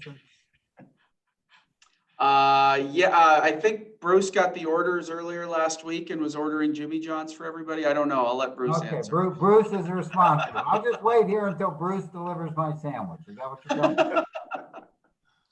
All right, All right, thank see you. you all at one. Maggie, Bruce, Diane, Jim, Terry, Jeff, Jack, you there? I am here. Okay. Are we missing anybody? Dan? There's Mark. There's Mark. Yep. Nope, I think all the board is here. We have Executive Director Schwinden and Chief Legal Hollahan and Executive Director Graham in the room with us. Okay, so then we can call the meeting back to order. Make sure we're recording. We're recording. Becky has joined us. Nice to see you, Becky. Everybody. And it's our time for our retirement system annual presentations. Mr. Chair, what about me? Am I chopped liver here? Well, yeah.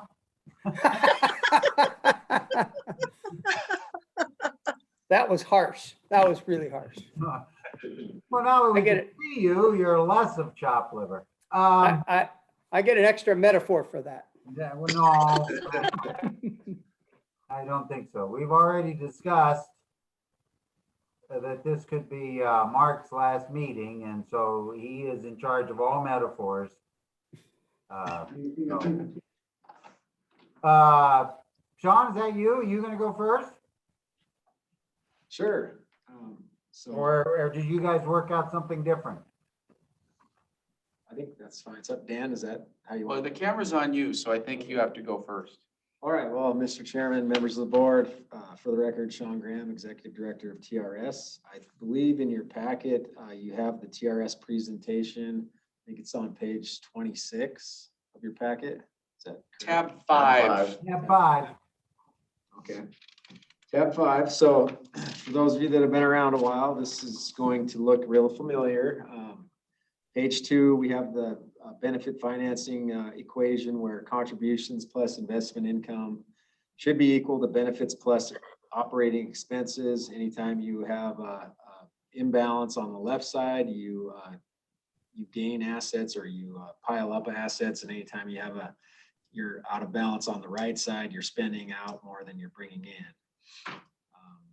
So ideally, you would like things to be fairly equal. In our particular case, it actually would be, we're sort of counting on digging into those benefits and expenses by having a little bit more in contributions plus investment income in order to pay off that unfunded liability that both TRS and PERS have. On page 3, there's a quick summary of who participates in TRS. Those are teachers, administrators, specialists, and others employed in a teaching or educational service capacity by public school districts in the state of Montana, state agencies, counties, community colleges, and some university system employees are still covered by TRS. We have almost 20,000 active members. We have over 16,000 inactive members. We have almost 17,000 retirees and beneficiaries, and we serve 367 employers in the state of Montana. So if you add up all those members, that comes up to a little over 53,000 members that a staff of 21 FTE at TRS serve. On page 4. John, before you go on.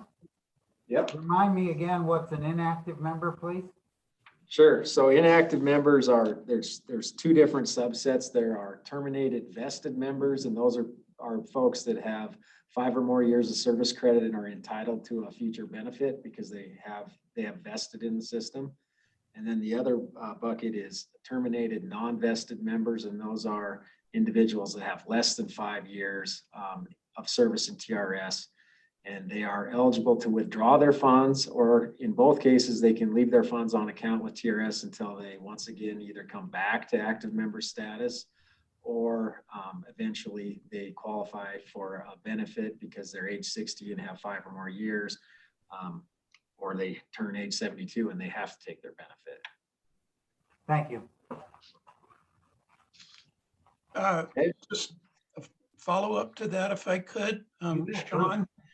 Yeah, thanks, Mr. Chairman. Do you have a breakdown of which one of the two buckets, how that 16,605 breaks down between those two buckets? Just curiosity. So we have just under 15,000, so 14,941 of those are terminated non-vested. So that means they have less than 5 years of service credit, so they're not eligible for a benefit currently. And then about 1,800 of them are terminated vested, which means they are eligible for a future benefit. Okay, thank you. I have a question, Mr. Chairman. Yeah, please, Maggie. So Sean, why would they leave their money there if they weren't vested? Are they hoping for another teaching position? So, Mr. Chairman and Maggie, yes, in most of the time, yes, I think they are. They're leaving it on account with TRS. Maybe they moved out, they're teaching out of state for some period of time, and they're hoping or waiting to come back to Montana. But that's typically the reason they leave it. We reach out to them periodically to let them know they have funds on account with TRS, and if they have no plans of teaching again, our advice to them is they may as well withdraw it, because currently all their earnings to stip interest on that. So yes, I think that's why. Thank you. Okay, so moving on to slide number 4. These are comments on the valuation from the actuary. As you all know, our market rate of return was 2.72% in fiscal year 20 versus our 7.5% actuarial assumption. So that's 4.78% less than expected. On an actuarial basis, our actuarial rate of return was 7% versus the 7.5%. So that's only 0.5% less than expected. And again, as far as the actuarial rate of return goes, that's a smooth rate of return. It's smoothed over 4 years. So, so it is closer to our assumption by far than the actual market rate was for fiscal year 20. The market value of assets are about $176 million less than the actuarial value of assets. This unrecognized investment loss will be recognized over the next 3 years. And you can see there, going into fiscal year 21, we'll have an investment loss of 58 million. In 22, it'll be 68.8 million. And in 2023, it'll be 49.5 million. So we're hopeful that we will have some higher than 7.5% returns in the next few years to offset those losses. But if not, it will affect our amortization period and our funded ratio. Our funded ratio on page 5 increased slightly from 68.63% to 68.84%. And really the bottom line for TRS in fiscal year 20 was we pretty much held steady. I mean, that's a real small increase in funded status, and our amortization period remained the same as the previous year. So we are under 30 years, which is our goal and really is required by the Constitution. But we did not knock off any years either. We stayed steady with the 2.7% market return. John, just out of curiosity, do they give you a even back of the envelope kind of number if they didn't smooth what this would look like? They did in the valuation. If you give me just 1 second, I should be able to find that pretty quickly. If we were using a market rate of return,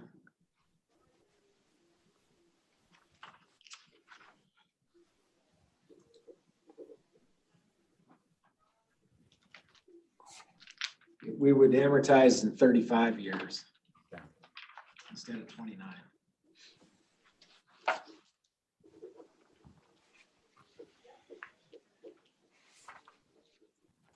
Okay, moving on to slide 6. This shows the relationship between active members and retired members in TRS. You can see that they are getting closer to one another. We had 0.16 retirees per active member 13 years ago. And that ratio is now 0.8 retirees per active member. That's pretty common for a mature system, for those numbers, those ratios to get closer to 1. In some cases, it even goes above 1. As far as the actuary is concerned, you know, they're not saying that that's anything to be terribly concerned about. It's just something to be aware of and keep an eye on. You can see we had a 0.6% increase for active members since 2007 and a 0.3% increase for 2020. So there wasn't a lot of new members added in 2020 versus the total the year before. We had a 3% annual increase for retired members since 2007, and that also is down slightly. We only had 2.1% increase in the number of retirees in fiscal year 2020. On slide 7, the average salary and benefits. This graph actually looks very consistent. These are full-time salaries. So the average full-time salary for 2020 was $55,603. And the average retirement benefit in 2020 was $24,096. So that represents 1.6% annual increase in average salary since 2007 and a 0.7% increase for fiscal year 20 versus a 2.6 annual increase for average benefits since 2007 and a 2.1% increase for 2020. On page 8, you'll see this is a representation of full-time payroll versus benefits paid. And the thing to look for here is there any danger of these two lines intersecting one another? And of course, there's not. You can see back in 2011-12, the full-time payroll actually dipped down and you know, looked like they could be trending towards one another, but that has since corrected and they are trending in the appropriate direction. So for 2020, we had 751 million in full-time payroll and 400 million in benefit accruals. On page 9, this is the assets of the system. So this actually shows the market value of assets versus the actuarial value. And if you look at the bottom, that chart at the bottom that has each year and the market return versus actuarial return, you can see that I talked earlier about 4-year smoothing. So what happened in fiscal year 20 is we dropped off a 2.1% market return from 2016. And we replaced it essentially with a 2.7% market return in 2020. So the 4 years that are currently being used to determine that we have a 7% actuarial rate of return is the 11.9 from 17, the 8.8 from 18, 5.7 from 19, and the 2.7 from 2020. And you can see for TRS, our actuarial rate of return actually was 7% in 2019, and it was 7% again in 2020.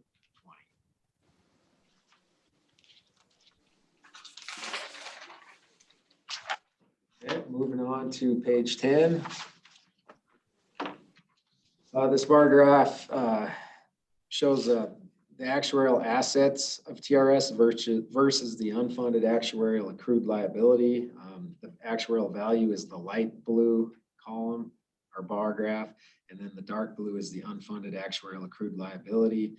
You can see that our UAAL has held relatively steady. We were 1.91 in 2018, 1.92 in 2019, and 1.96 in 2020.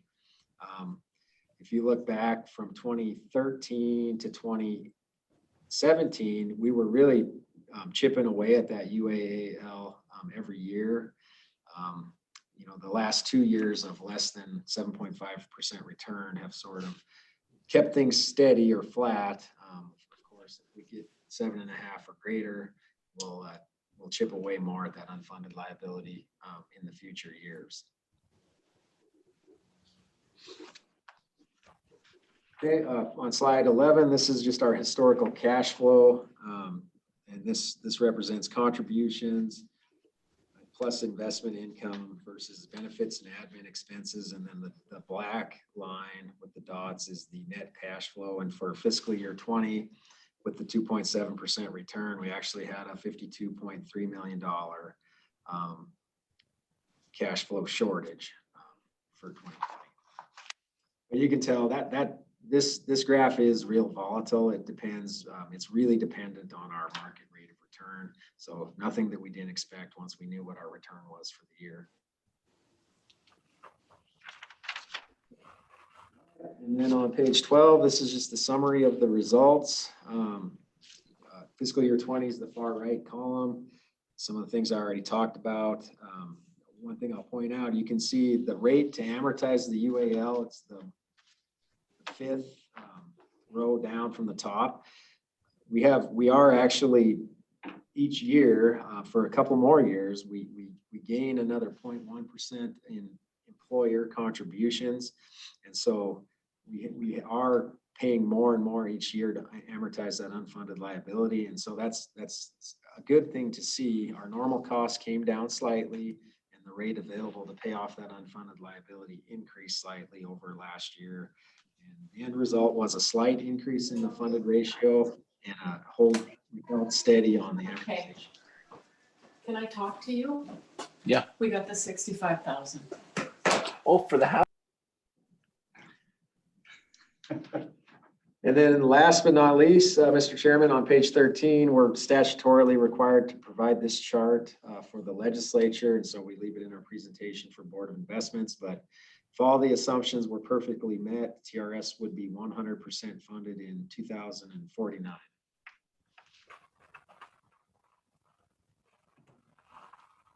Thanks, Sean. Questions? Bruce?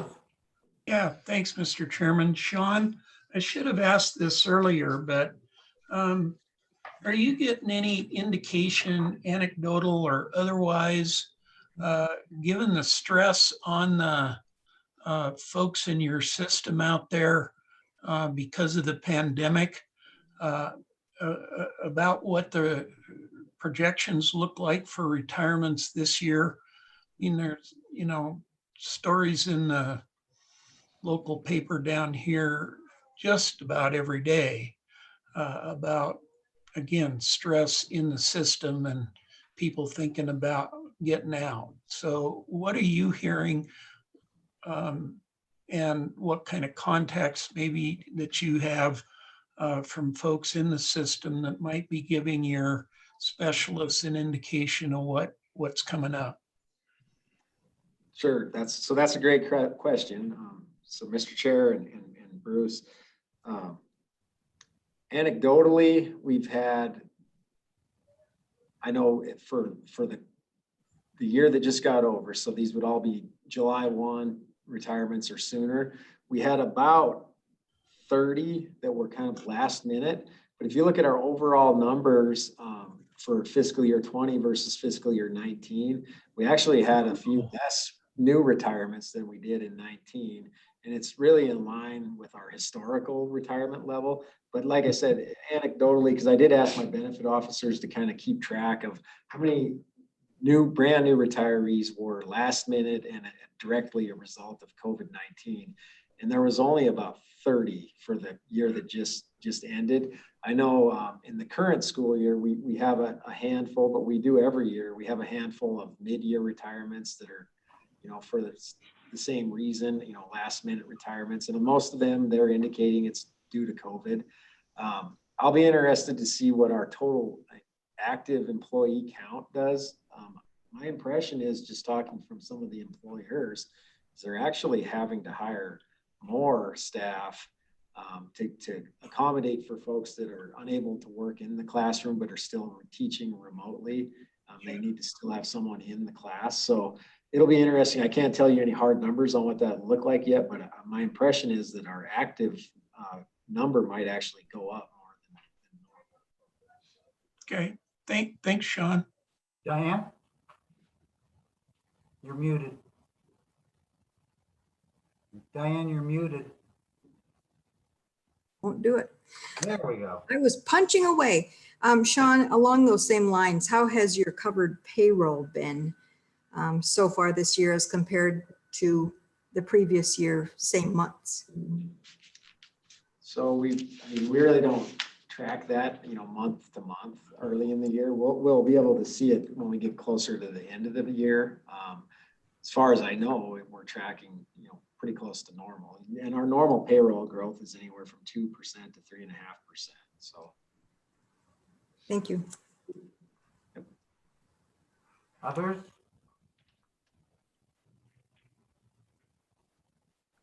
Thanks, Sean. All right, great. Thank you. Thanks for having me. You bet. It's always a pleasure to see you.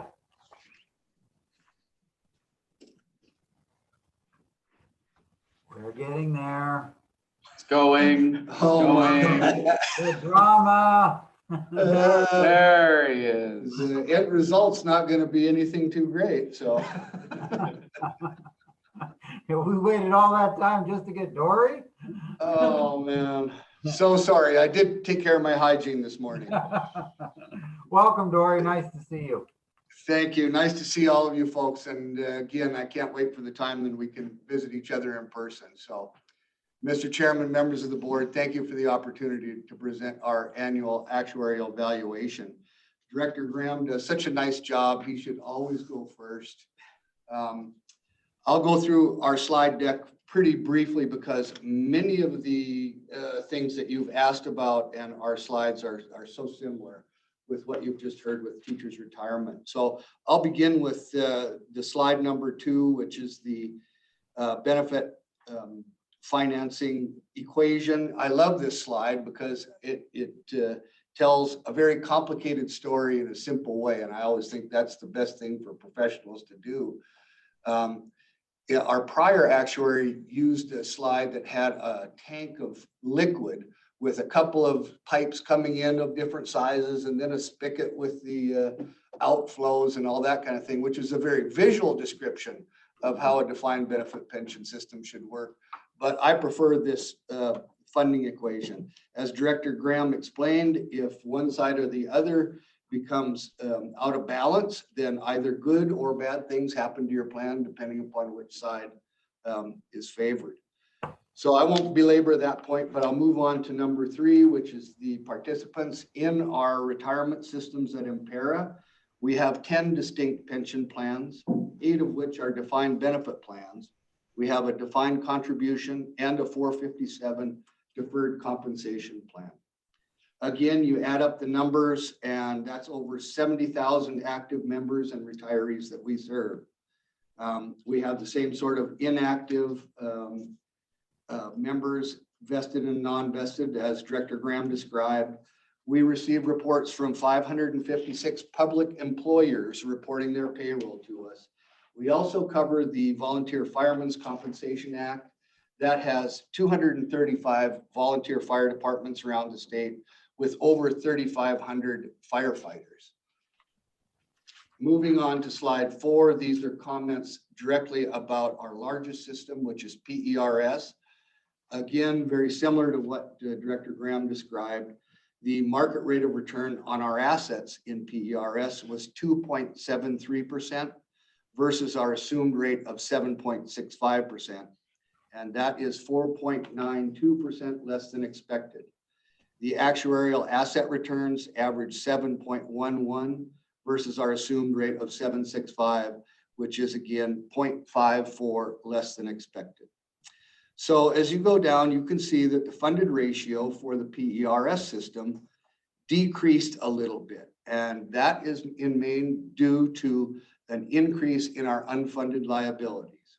The amortization period, however, improved, going from 36 to 35 years. That can be attributed to a reduction in the normal cost rate as we begin to recognize the new tiers that were instituted in 2013 and 2007, I believe it was, yes. Chief Legal Counsel William Hallhand's here to keep me on the straight and narrow as well. The cost is, the cheaper cost of benefits for those new tiers is beginning to be recognized. That lowers the normal rate that we have to expect to save for those future beneficiaries and members. it's a good thing and does help out our system. Going to slide number 5. Again, this is our active membership and retired members. We're experiencing the same thing as you heard earlier.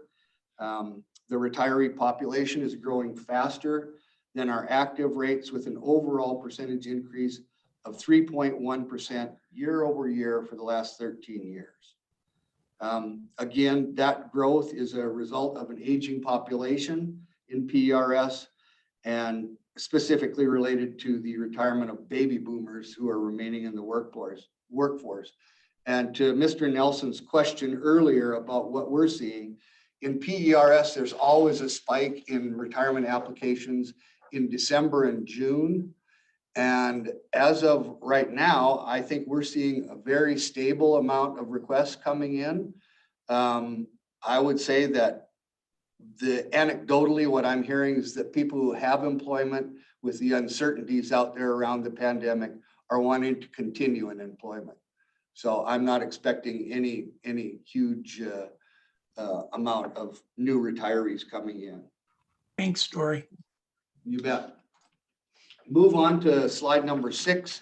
This is a comparison of the PERS again, average salary and benefits. The average PERS active member salary is $44,098, and the average retirement benefit paid in 2020 is $19,178. So an average monthly benefit of $1,598, not a golden parachute by any means. We're trending to have benefits grow at a faster rate than the overall salaries, and that's not an unusual occurrence with a mature plan. Again, an aging population and the 3% guaranteed annual benefit adjustment that's paid to retirees hired before 2007 are contributing to that trend.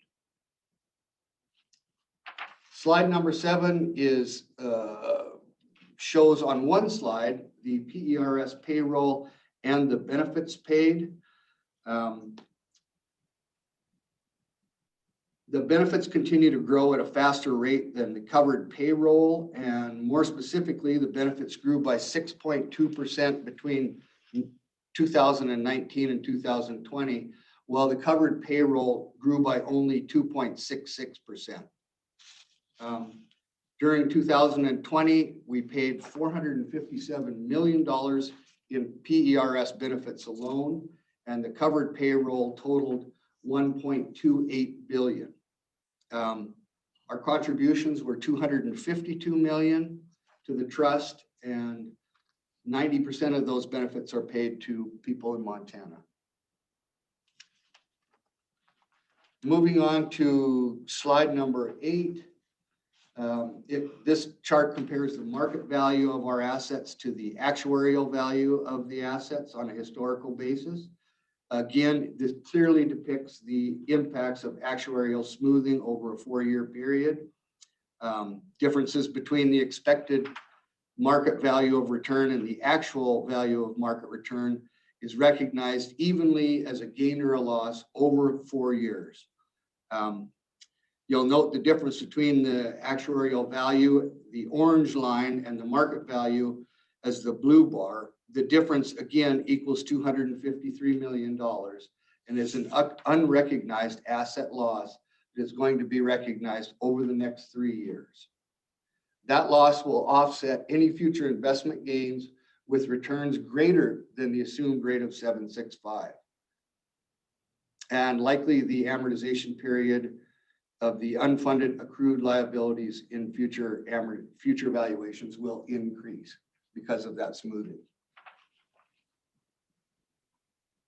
Slide 9 is a comparison of the actuarial value of assets in PERS again to the unfunded accrued liabilities. The unfunded accrued liabilities represent the present value of pension benefits and expenses that are in excess of the actuarial value of the assets. Current unfunded actuarial liabilities for 2020 totaled $2.134 billion, which is an increase of 81 million or roughly 3.9% from 2019. The main takeaway from this slide is that we continue to have strong asset growth in relation to the growth of unfunded accrued liabilities. The outliers, obviously, are 2013, when the reforms of House Bill 454 were passed and instituted, and the unfunded liabilities dropped considerably as a result of those reforms. As well, in 2017, when we adopted more conservative economic assumptions, again, it resulted in an increase in those unfunded liabilities due to the more conservative assumptions. Slide 10, historical cash flow. We've been including this slide for, I guess, the past 3 or 4 valuations. As Director Graham pointed out, the greatest variance in this equation is always the investment income. In 2020, we had a negative cash flow of 58.1 million for that year, which means the contributions of 252 million for the PERS system, plus investment income of 157.9 million on the asset base, totaled 58 million less than PRS benefits and expenses. So it's not uncommon for mature plans such as these to have benefits and payments expenses exceed the contributions coming in. Investment income is always the largest volatile part of this equation. Slide 11 is the specific results for PERS. This is our largest system. The normal cost rate I spoke about earlier, it's gone down from our last valuation. That's a positive development because the system is beginning to recognize those new tiers. The rate to amortize the unfunded liability increases in that case. And you'll see that the rate to pay down the unfunded liability is increasing, which is a good thing. That has led to the amortization period dropping by a year. And as I mentioned earlier, the funded ratio increased slightly due to an increase in the unfunded liabilities. Slide 12 is the results for our other plans. And I'll go through those quickly. The funded ratios increased for municipal police, firefighters, judges, and the volunteer firefighters. However, the funded ratios decreased or remained the same for sheriffs, highway patrols, and game wardens and peace officers. Those changes are directly tied to the amount of actuarial liabilities increasing in comparison to the asset base. The amortization period decreased or stayed the same for the other defined benefit systems, and that's largely attributable to the normal cost decreasing. We passed a funding bill in the 2017 session for the sheriff system, and that has continued to keep that system actuarially sound and amortizing under 30 years. So we're happy about that. Highway patrolmen and game wardens remain above 30 years at 39 and 40 years respectively. And so our board at the last meeting has instructed us to put in funding bills to get both of those plans back under the 30-year actuarial sound funding. We've got sponsors for both of those bills, and we'll also have a general revisions and a PERS funding measure that we have not secured sponsors for yet, but I'm sure that we will in the next week or so. And finally, the last slide is the statutorily required graph that shows our progress towards 100% funding in the largest plan. So if all of the economic and demographic assumptions are met, the system would pay off its unfunded liabilities in the year 2055 and would be 100% funded. That's my presentation today, Mr. Chairman, members of the board. Happy to try and answer your question. Mr. Chairman, this is Maggie. I have a question. You bet. So Executive Director Schwinden and your inactive members, have you noticed that because of the COVID and the economic situation that those individuals that are inactive are taking their money? Are they still leaving it? Are they, what's happening there? Anything? Nothing significant that we have noticed. I just looked at Bill and he agrees that there hasn't been anything that has been significant. That's interesting. It's always interesting to me that people leave money on account and then forget that it's there. Exactly. Yeah. I'll take it. Take it. Do you do what Sean said, that periodically you send out notices to these people saying you got money on account? Are you sure you want to leave it here? Yes. Yep, we do. And it's a funny thing as well, Mr. Chairman, they don't call us up to tell us that they've become deceased either. We have to find that out through other means sometimes. Well, when you figure out how they do call you up once they become deceased, I'll. It's like waking up dead. Any other questions? As long as we have you, where are you on that Lewis and Clark County case?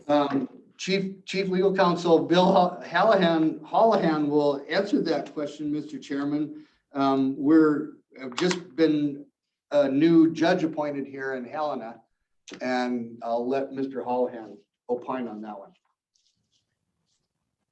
Mr. Chair, members of the board, we actually have two cases in district court right now. And so on May 1st of 2020, after the Supreme Court denied our petition on original jurisdiction in April of 2020, we refiled in district court seeking the same type of relief, declaratory relief, that Article 8, Section 15 gives our board the power to actuarially determine the amount of unfunded liabilities attributable to component unit of a county, severing off from the county and privatizing, and then to compel payment of that. So again, we filed that on May 1st.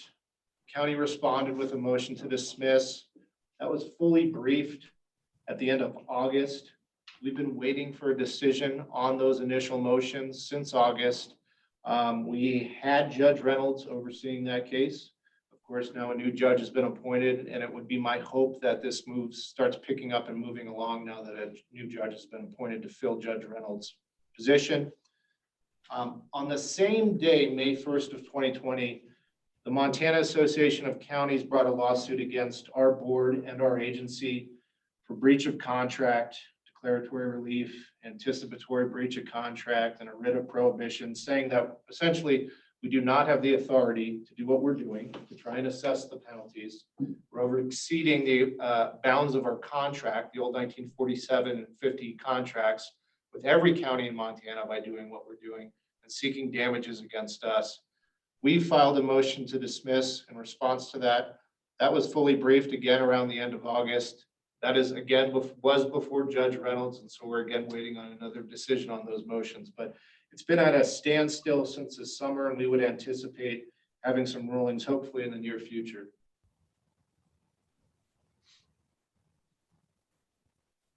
And both are up on motions to dismiss, right? That's correct. So if they're not dismissed, you're still, they have no answers, nothing yet, right? Nothing. Okay. We're still waiting on a scheduling order. Okay. Well, hopefully, but Judge Abbott, right? That's correct. Yeah.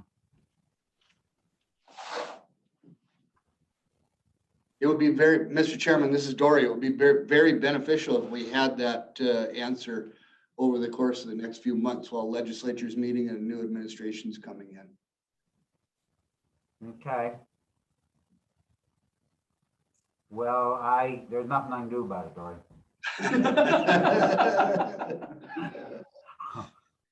Me neither.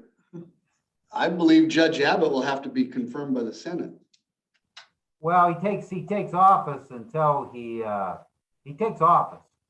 Right. He has to be confirmed in order to continue. And if I Yes. remember it right, if he's not confirmed, then he's out at that point. If the session ends and he hasn't been confirmed, he's out at that point, and then the whole process starts again. So that's Exactly. the question is, with actually, there's 3 district court judges in that position right now. Yep. So.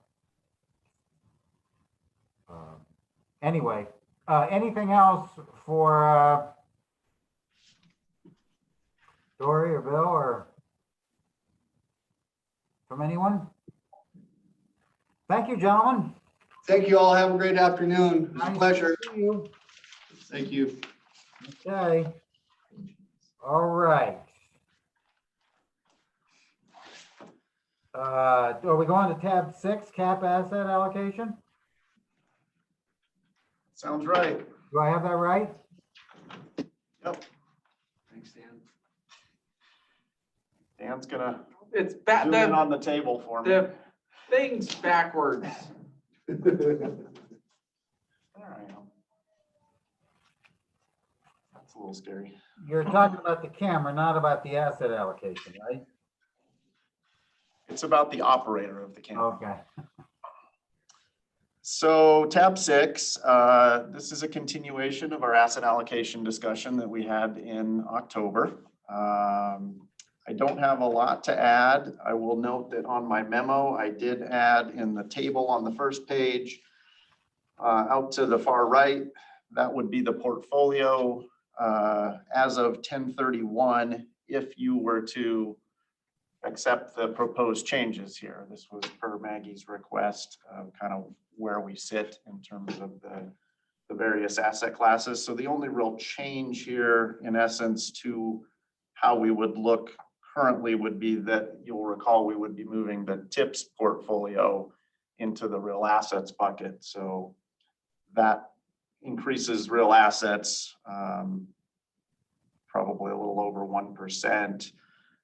As opposed to what it is currently in the natural resources portfolio. Other than that, everything would generally look about the same. I would note, I guess, that we are well within current ranges, and were you to adopt the proposal today, we would be well within the proposed ranges because we're not moving them all that much. Beyond that, I don't have anything else to add, I don't think, but I'm happy to take any additional questions you may have on the proposal before you. Questions?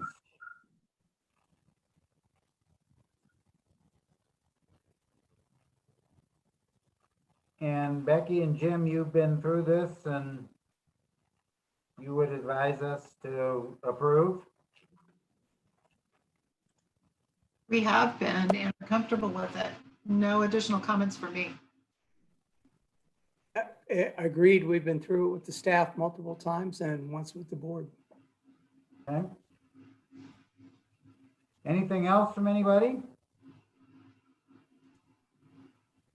If not, I think we need a motion to approve the, let's see, so do we approve the investment policy changes? Does that do it, or do we have to approve the asset allocation and the investment policy allocations, Dan? I think just the investment policy, Mr. Chairman, as the asset allocation is part of the proposed investment policy. You can see Okay. the table for that on page 10 within the proposed investment policy. So those changes are reflected there. Okay. Mr. So Chairman, this is then- Maggie. I would make that motion to approve it. Okay, I second, this is Terry. and Terry seconded. Any further discussion? I mean, we talked about this extensively at our last meeting, had a long discussion about it. So anything further? If not, all in favor, say aye. Aye. Aye. Any opposed? I see none. So thank you, John, and staff for good work. I think it's a great way to do it over two meetings. I agree. It's a lot to take in, so it's helpful to have some time to reflect on it before we vote. And you can see how much discussion we have to do. All right.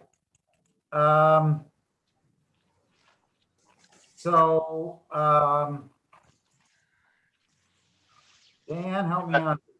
That takes us to the investment update, I believe, Mr. Chairman. Yep. We want to do that? Jump right in? Yes. Okay, so that's tab 9. Tab 9, if I can get to the right tab here. It's the one after 8. And I will kick it off. Thanks, Mr. Executive Director. That's very helpful. Okay, investment update. So I'll kick it off here, starting with slide 4. Typical slide we see here in the deck. So retirement plans, our performance over the course of the last year. This just shows the changes that we had to the overall dollars that we had to work with. So we added a little over 800 million over the course of the year, paid out benefits or had a net cash need of a little over 400 million. So we were able to increase the overall assets of the pensions by about 400 million. Always nice, of course, to have that. I think the more important metrics here are probably the 5 and the 10, and you can see that we have handily earned more than we've had to pay out over the 5 and 10 year periods, which is a good thing and helps us, of course, get to the better funding levels that TRS and PRS were just talking about. If you turn to slide 5, this is kind of the similar breakdown, except we're looking at the asset classes here. I would note we've talked about this a few times over the last quarter or last couple quarters, but broadly, you can see if you look at the net cash flow column that we have broadly removed some of our assets from core fixed income and from cash and reallocated into some of our other sectors over the course of the last year as we've rebalanced or paid benefits from things that probably held a little bit more steady over time during some of the volatility that we've experienced. The other one I would note here is domestic equity, taken about 120 million over the course of the year. Would say that has been more in the latter half of the year as we saw the rebound in equities and as we've kind of continually bumped up against new highs in domestic equity. We have generally been trimming there either to, pay some benefits or rebalance to some other places from time to time and keep us in a kind of a comfortable level within that range where we want to be. Questions about any of that? So I understand this right. This shows where we're selling from. Is that right? It does broadly, yeah. Selling or rebalancing to, some of that, as I'm sure you're aware, within say private investments or real estate, they may just be capital calls for deals that we were already in. And so we're having to fund those capital calls over time. It may not be a particularly active decision, I guess, on our part, other than, we're going to take money from core fixed income, for instance, to meet that capital call or to pay those benefits.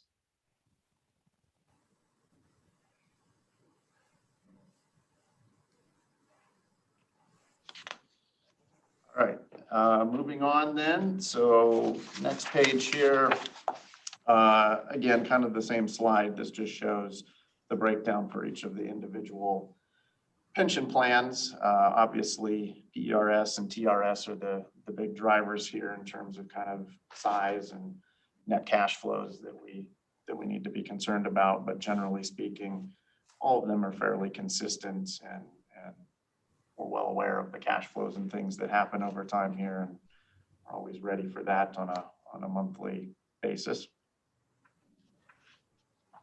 If you turn to page 7, slide 7, I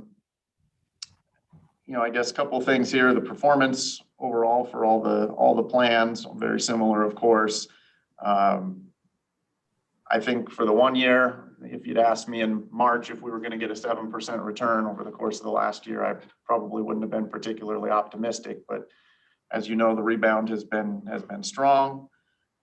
That's continued in the fourth quarter here with the vaccine news that we've gotten, which has been fairly positive. The market's reacted pretty well to that recently, as well as kind of the resolution of the election takes a little bit of uncertainty out of the market. So that's been a net positive. But overall, again, what we're really looking at are those longer term returns. And I think, 5 years, 10 years, 20 is maybe a little below where we would like it to be, but interesting that with just 5, 6 more years there, the since inception number, we're pretty spot on to what we want to hit for our actuarial return over a long period of time. So that's encouraging. Mr. Chair and John, may I just ask a quick question? I was asked recently why that since inception date was 94 rather than something earlier than that. And I didn't have a good answer, so I hope you do. Yeah, it's a good question. We've talked about it before. Essentially, it's because that's my understanding is that's when we hired State Street, and that's basically the time frame that we have, really good numbers going back to at this point. Well before my time, obviously, but it is well before my time. That's the reason, Diane. I'm sure were we pressed, we could probably, obviously there's numbers that go back further than that, but we don't have them in a consistent format and system the way we do currently with State Street. I'm pleased to report that's the answer I gave, but I just wasn't sure I was correct. Thank you. There you go, spot on.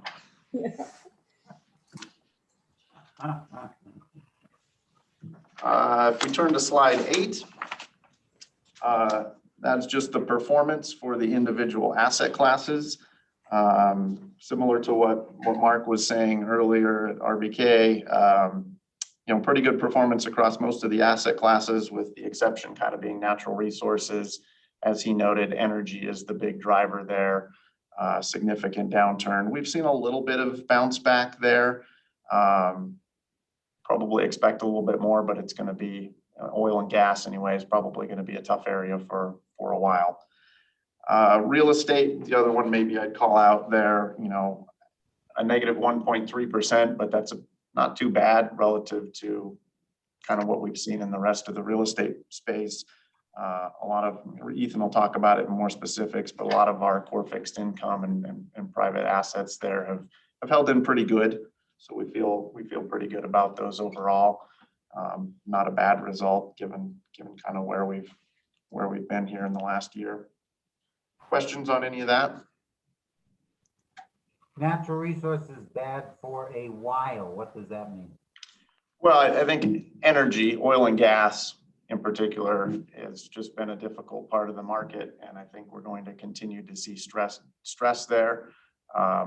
There's been a lot of, and Ethan can talk to this probably better than I can, but has been a lot of consolidation and probably will continue to be consolidation within that space as they sort of right size to lower energy prices at this point, and obviously a big longer term trend towards renewables in the market. So we expect that to be, somewhat of a difficult space for a while. Jim, Becky, anything to add to that?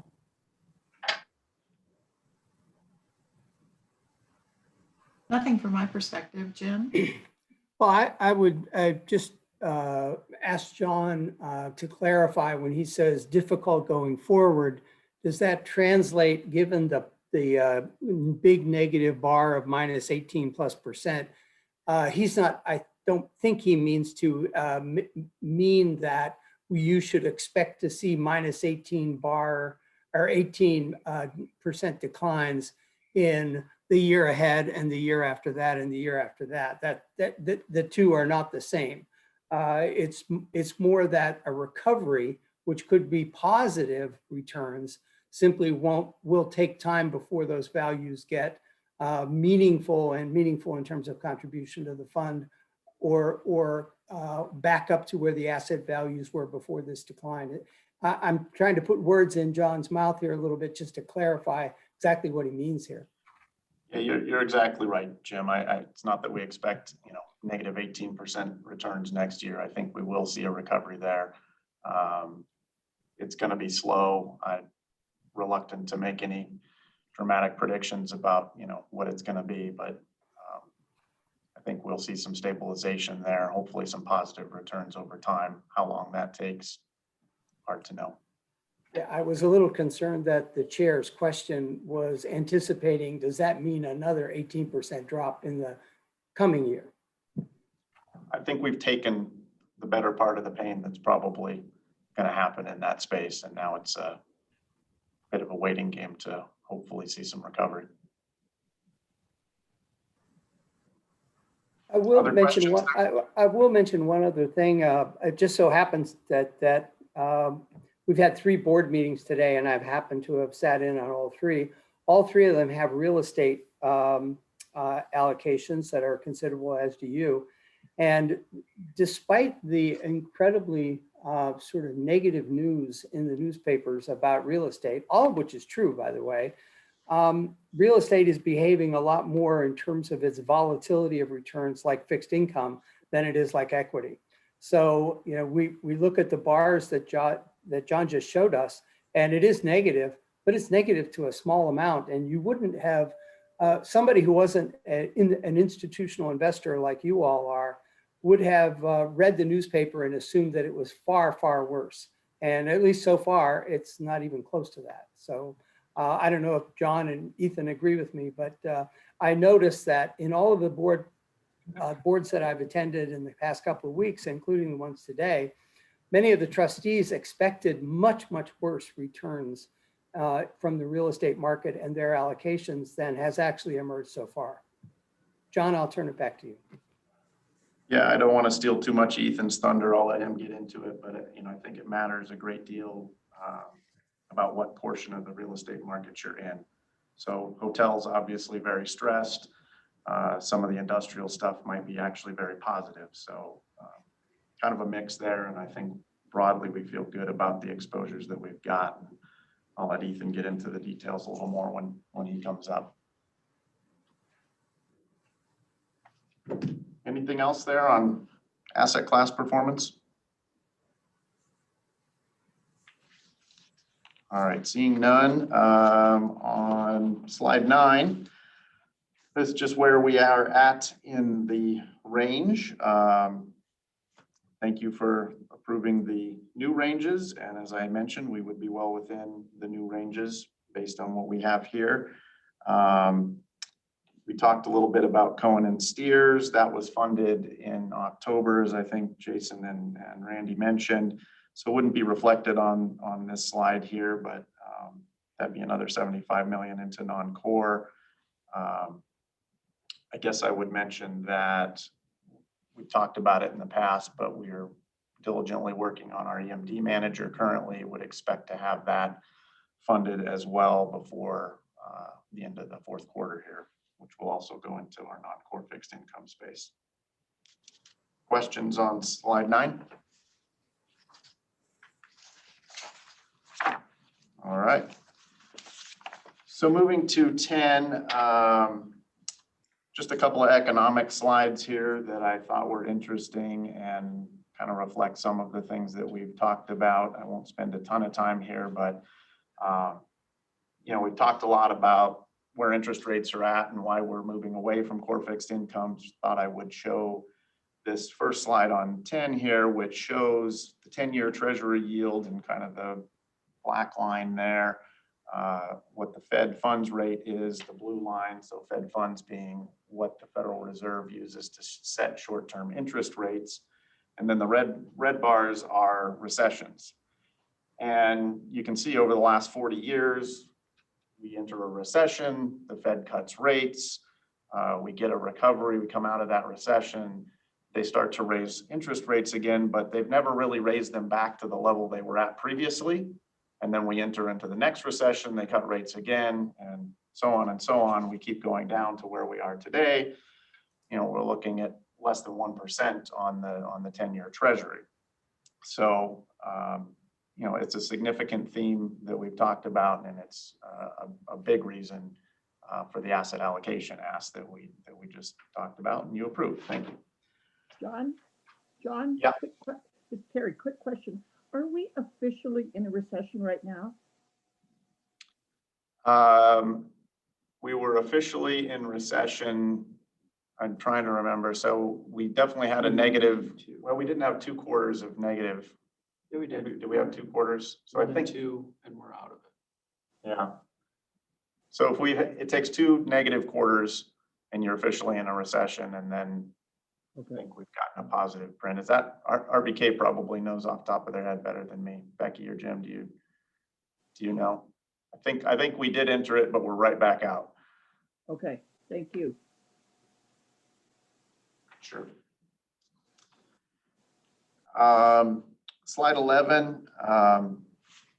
So this is the unemployment rate on top and initial jobless claims on the bottom there. I just wanted to show this, and I obviously did this before kind of some of the more positive vaccine news and some of that, but you can see, you know, during March, we blew out to kind of unprecedented levels in terms of unemployment and jobless claims as we went into lockdown. We quickly have come back, but we're still at pretty high levels. You know, it'd be pretty high levels, and it would be recessionary in virtually any other environment. And some of what Mark talked about with the quick response from the Fed and the stimulus package has helped us, you know, kind of navigate through this. But we got a ways to go yet. You know, we're not completely out of the woods here. And so, you know, it's something to note. I think the vaccine news has been very positive because we start to see a window. You know, I don't know if it's 6 months, 9 months, or a little more, but you start to see at least a path to getting back to some level of normalcy. But there's a lot of wood to chop here yet, and it's unclear whether all those jobs and all those businesses are going to be able to come back and recover from that. So just something to keep in mind as we're looking at the markets going forward.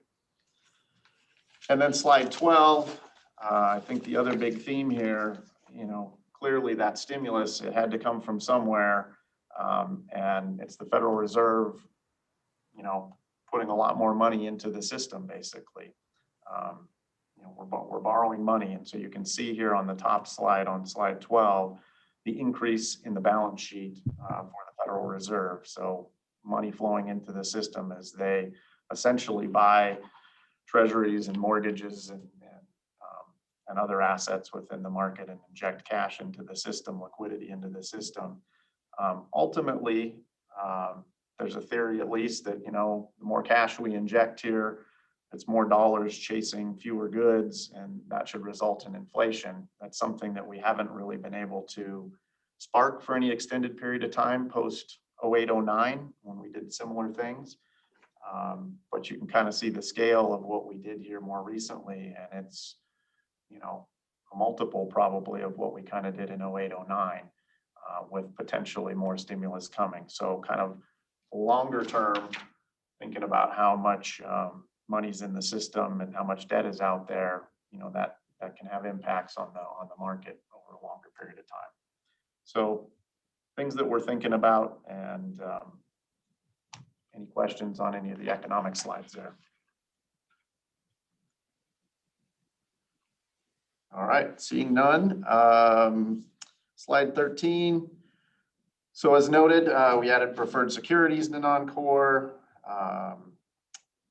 Searching for investments that enhance our diversification or yield. You know, I think EMD is kind of a big one there, falling into that slot. We've talked a little bit about infrastructure within real assets, so we're looking at some things there that may be additive to the portfolio over time. I think over the course of COVID and work from home and all these things, you know, we've recognized that there are a lot of processes and procedures and cross-training that we need to do and make sure that we have backup within the teams, and we're able to function normally. I think we've done a great job of it, but obviously we've had some minor hiccups along the way. We've had a little bit of turnover and things and people shuffling spots and things, but I think we're in a good spot. But it's a continued focus to make sure that we have kind of multiple people working on things and knowing how things go, so that if any single person goes down or something happens, that we're able to continue our operation seamlessly. Due diligence process during COVID. I've mentioned to the board, I think we're getting to the point where we may need to make some adjustments or considerations, some flexibility as we go through that due diligence process. It's kind of a case-by-case basis. I would say we probably have 3 managers right now, all in sort of the private investment type space, that we may not go through exactly the same due diligence process that we would have in the past, but I think we have to get comfortable with, do we know this manager well enough? What can we accomplish via Zoom and things? What can we accomplish in terms of visits, while still being sensitive to what we need to do in terms of what's best for the overall investment portfolio? I can tell you that we're not going to have a new manager that we didn't know prior, that we never go and visit or something like that. The best example I can come up with is we have a manager right now who has a fund in the market. We've been speaking to them for several years. We know them pretty well. We've been in their offices. They've been out here multiple times. We may be able to get comfortable investing in their next fund because we know them well, even though we may not have done the exact due diligence process where we go do an on-site for this specific fund. So that would be the kind of compromise or flexibility, I guess, that we might engage in over the next 6 months or so, as we hopefully get back to a place where we're normal and we can travel again. And certainly once we get into that mode, anybody where we feel like we maybe didn't go through that whole process prior, they're probably going to be first on the list when we get back to normal operations and we can visit. We're gonna do that. So, questions about that at all? I'd like to ask a question to Becky or Jim in terms of how has there been any creative effort that you've seen for due diligence in COVID that's been effective other than what we're trying? Just looking at what other consultants have done in their research platforms, they're doing exactly the same thing that your staff is. And we've felt very good about our efforts in our research team to really use these virtual platforms and have felt comfortable in being able to dig deep enough into a manager's organization. We'd agree with John that especially if you have a new relationship, it would be preferable to actually go see them on site. But, it can be colored by the asset class. It can be colored by what other kinds of contact you've had with them, liquidity of the asset class. So there's a lot of things to take into consideration. But we have noted that there's been a wide acceptance of the fact that this is the platform that's available during this time. And I think really a good question will be, as things become more normal, after a vaccine is widely available, is if some of the elements of the virtual platforms stay as part of a due diligence process, maybe in the initial stages of due diligence, and perhaps there's greater selectivity about what would trigger an on-site with a manager as compared to processes before. So we're optimistic that things are going well. And I think the real question is going forward after things return to at least a more normal state.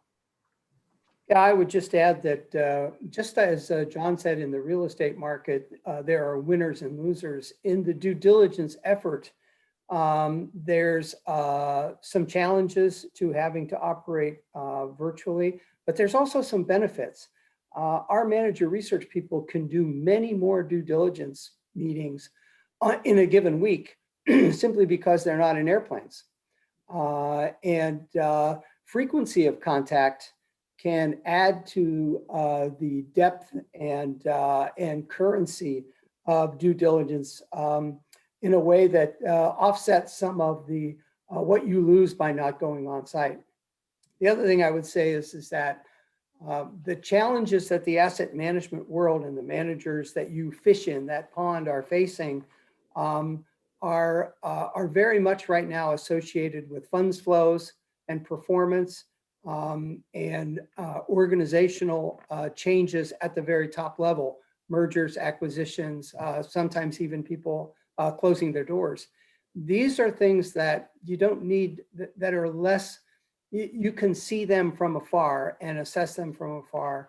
The more subtle stuff that you can get on site is lost, but that's really not what's driving the big changes in the asset management world right now. So I'll stop there. I don't know if your staff agrees with those comments, but I know our people are doing more due diligence right now, just in terms of hours of it. And also we have more people participating because we can do it virtually and put not just one asset manager research professional on the line, but maybe two, and maybe also somebody from interested teams where that client has exposure. So I just wanted to add those few comments.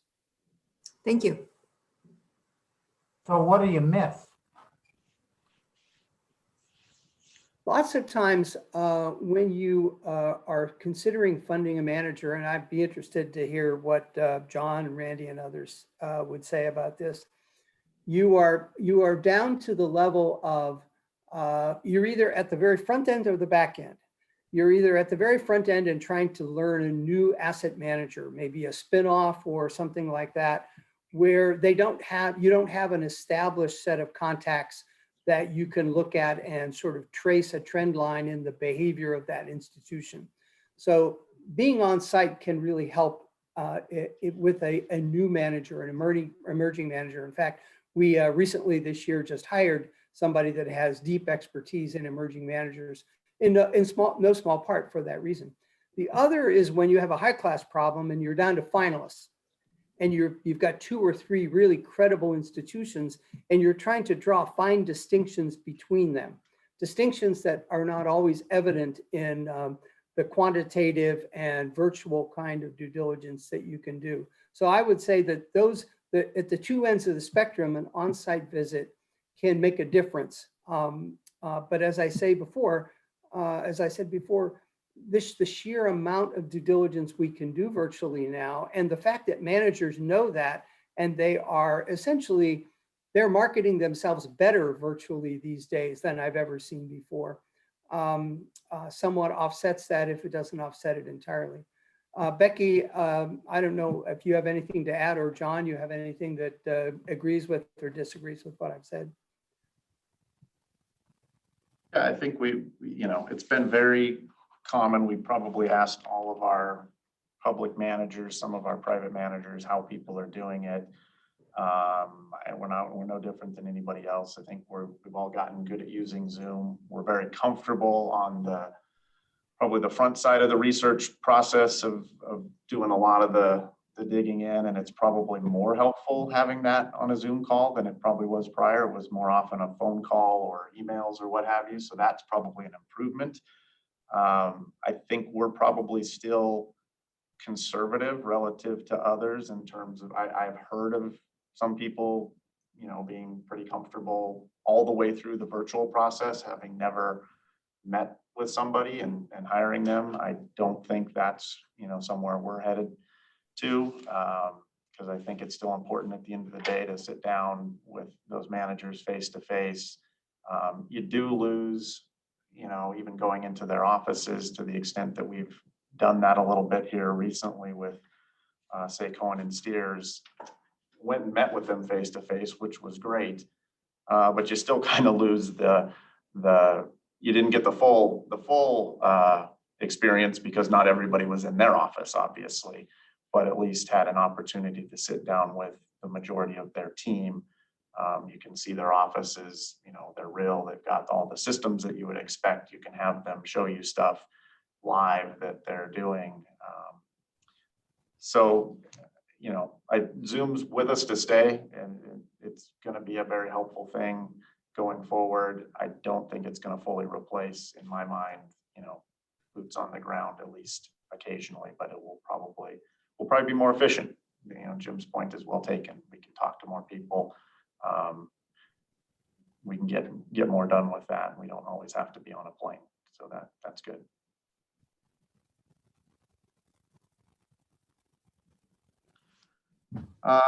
Let's see. Other than that, ongoing rebalance of trust fund and state fund portfolios. You know, this is similar to what we've been talking about. Trust fund, the real estate piece. Would note that, you know, we as you know, you approved a higher allocation for real estate to trust funds. I think it was back in April, if I recall. Maybe it was February even. We had been moving forward with that. We've been allocating to a number of our core real estate managers. We pretty much put a lot of those commitments on hold. So we were in the queue, had money queued up to go in. We put it on hold for a couple of quarters now. I think we're at a point where we'll start reallocating again into the real estate portion of the trust fund pool, as we feel like you know, at least a good portion of the negative price impact hopefully is baked in, and we can start allocating there again. State fund, it's more of just a longer term. As you know, we changed the index there to be the intermediate ag versus the gov credit. So we added mortgages into the broader index there. So over time, as we've had things roll off, we continue to buy mortgages and scale that up a little bit. And then additionally, of course, we added high yield, which we've made an initial allocation there. And I think we'll probably do a bit more over time in that space as well. And then we talked in HR committee a little bit about the real estate, real assets analyst process is going well. Ethan and I are doing some Zoom interviews on the first week of December, and then hopefully we'll narrow it down to some people that we want to bring in person. Any other questions for me before I turn it over to Aaron for macro attribution? See nothing. All right. Aaron, you're up. Good afternoon, Mr. Chair, members of the board. I am on page 14 of the board packet. I'll just focus on the key takeaways here for the last 1 year related to macro attribution. So starting at the top, strategic asset allocation. Now, this is the return approximately of what we have earned if we were invested in our benchmarks of the asset classes at the midpoints throughout the entire year. So because every benchmark, other than those for natural resources and real estate, were positive, they all added positive contributions to the policy neutral return of 6%. We would have earned roughly 6% had we been invested at the midpoint weights in our benchmarks. Domestic equities asset class was the largest contributor, both because it's one of the largest, it's the largest asset class in the pension portfolio, and also it had one of the best performing benchmarks. So moving down level to tactical asset allocation. Now, because we're not able to be invested exactly at the midpoints throughout the year, and maybe sometimes we don't want to be invested close to the midpoint. For example, if we thought domestic equities were going to outperform other asset classes, we would want to overweight it versus its midpoint. Now, we don't really make decisions too much like that. In general, we're sticking pretty close to the midpoints. Market moves sometimes move them a little bit away from the midpoints as well, but we're not really making many tactical bets right now. So we would expect the tactical asset allocation contribution to be pretty small. And you can see it is here. Overall, it's increased the pensions portfolio's return by about 22 basis points. But if that was ever larger, then that would indicate that we were making tactical bets. Again, we're not really looking to do that right now, but that would help indicate that we were. Moving down to style selection. So we assign different benchmarks to many of the public asset managers than what is currently used for the asset class benchmarks.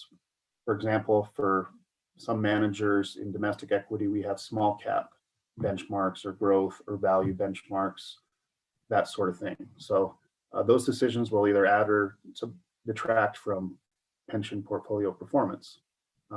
Within domestic equity, we have a bit of a small cap bias. So during the last year, that was a contributor to underperformance somewhat. Within natural resources, we have a public MLP manager that's managed to the Illyrian MLP index. That index did poor versus the MSCI ACWI commodities index, which is the natural resources benchmark. And overall, that detracted from performance within natural resources. Now, in international equities, we have a bit of a growth indice bias, which has been a strong contributor to our style selection effects in the last year. I think about 30 basis points. Yeah, so moving down to the final section, manager selection. How did our managers do versus their benchmarks? Now, in domestic equities, we had some well-performing and a few poor-performing managers, and overall, it detracted about 23 basis points to manager selection effects over the last year. In international equity, we had some pretty well-performing and then some pretty poor-performing managers that in the end basically canceled each other out. Within core fixed income, our internal portfolio and our external manager both added about 11 basis points over their benchmarks, the US Ag, within the last year. In non-core fixed income, neither manager's returns were too different than that of the benchmark. So they didn't really contribute to manager selection performance in any way. Within the non-public asset classes, real estate was the primary contributor to outperformance. You might notice that private investments and natural resources have pretty low effects. That's pretty rare. If you might remember to the last quarterly macro attribution where we looked at just one quarter rather than the whole year, these were extremely high. I don't remember exactly what it was, but it was maybe 300, 400 basis points. So kind of a strange chance thing that they're that close. Most times we look at this, they're going to be a lot larger. But overall, we added 110 basis points to manager selection outperformance. That's all I have. Any questions? So from a real high level, does this tell your lay board that asset allocation is the primary driver of returns? And, and that's exactly what's happening with us? Absolutely, yeah. So this kind of helps put it into perspective what these different effects are contributing overall. And I think that we'd expect to see definitely the asset allocation, the strategic asset allocation will always be the largest driver.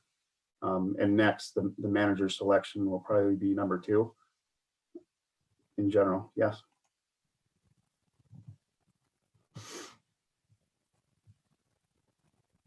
Okay. All right. Thanks. Jim, Becky, anything to add to that?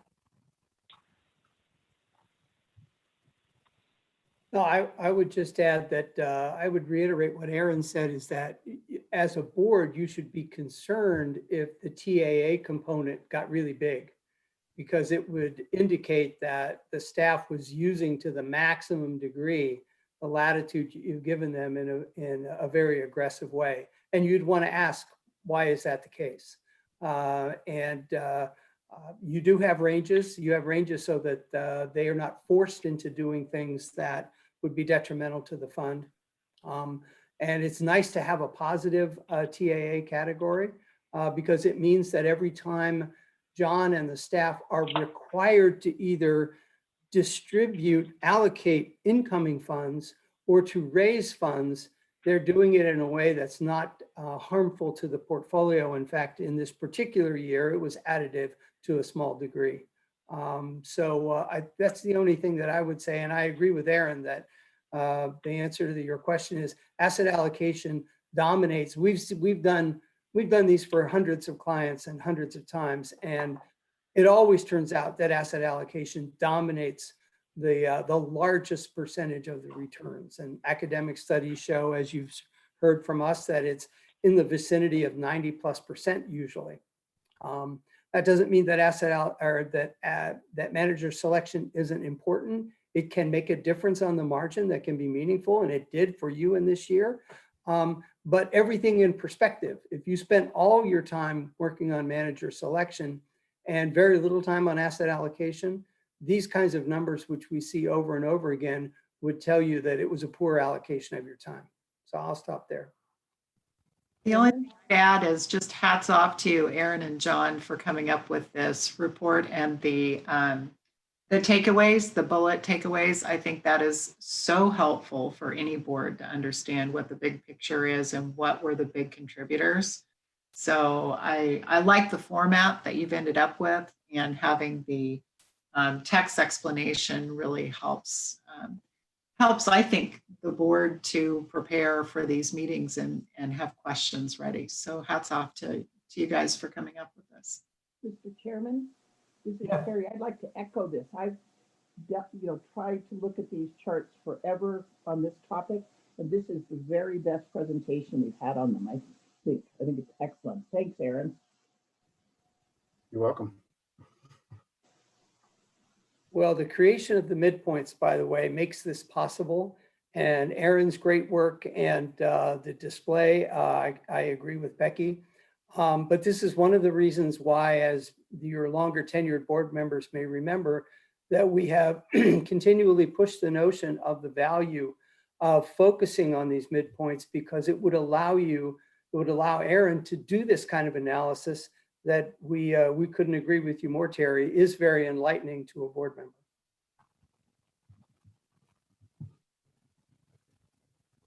If there are no more questions, I will, go ahead. Good thing we followed your advice, huh, Jim? It took a little while, but we had some resistance in a previous CIO, I recall. But again, this is a great example of good process being additive to a trustee's understanding of what's going on at the portfolio. That is a summary. It's summary in form, but it tells you a lot about what's driving the returns in the portfolio. I agree with Becky. This is really an excellent exposition of it. Okay, thanks. Anything else for Aaron?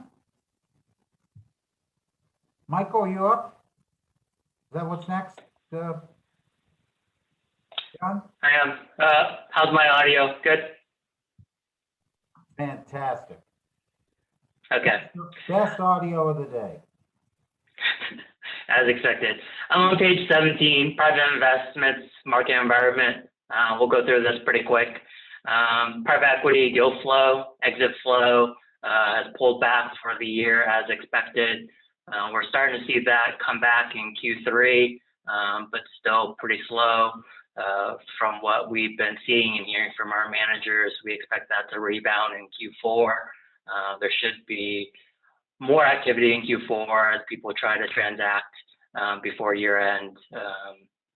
And so we are waiting to see what happens there. I think that'll be a fulcrum to see what happens for the coming year.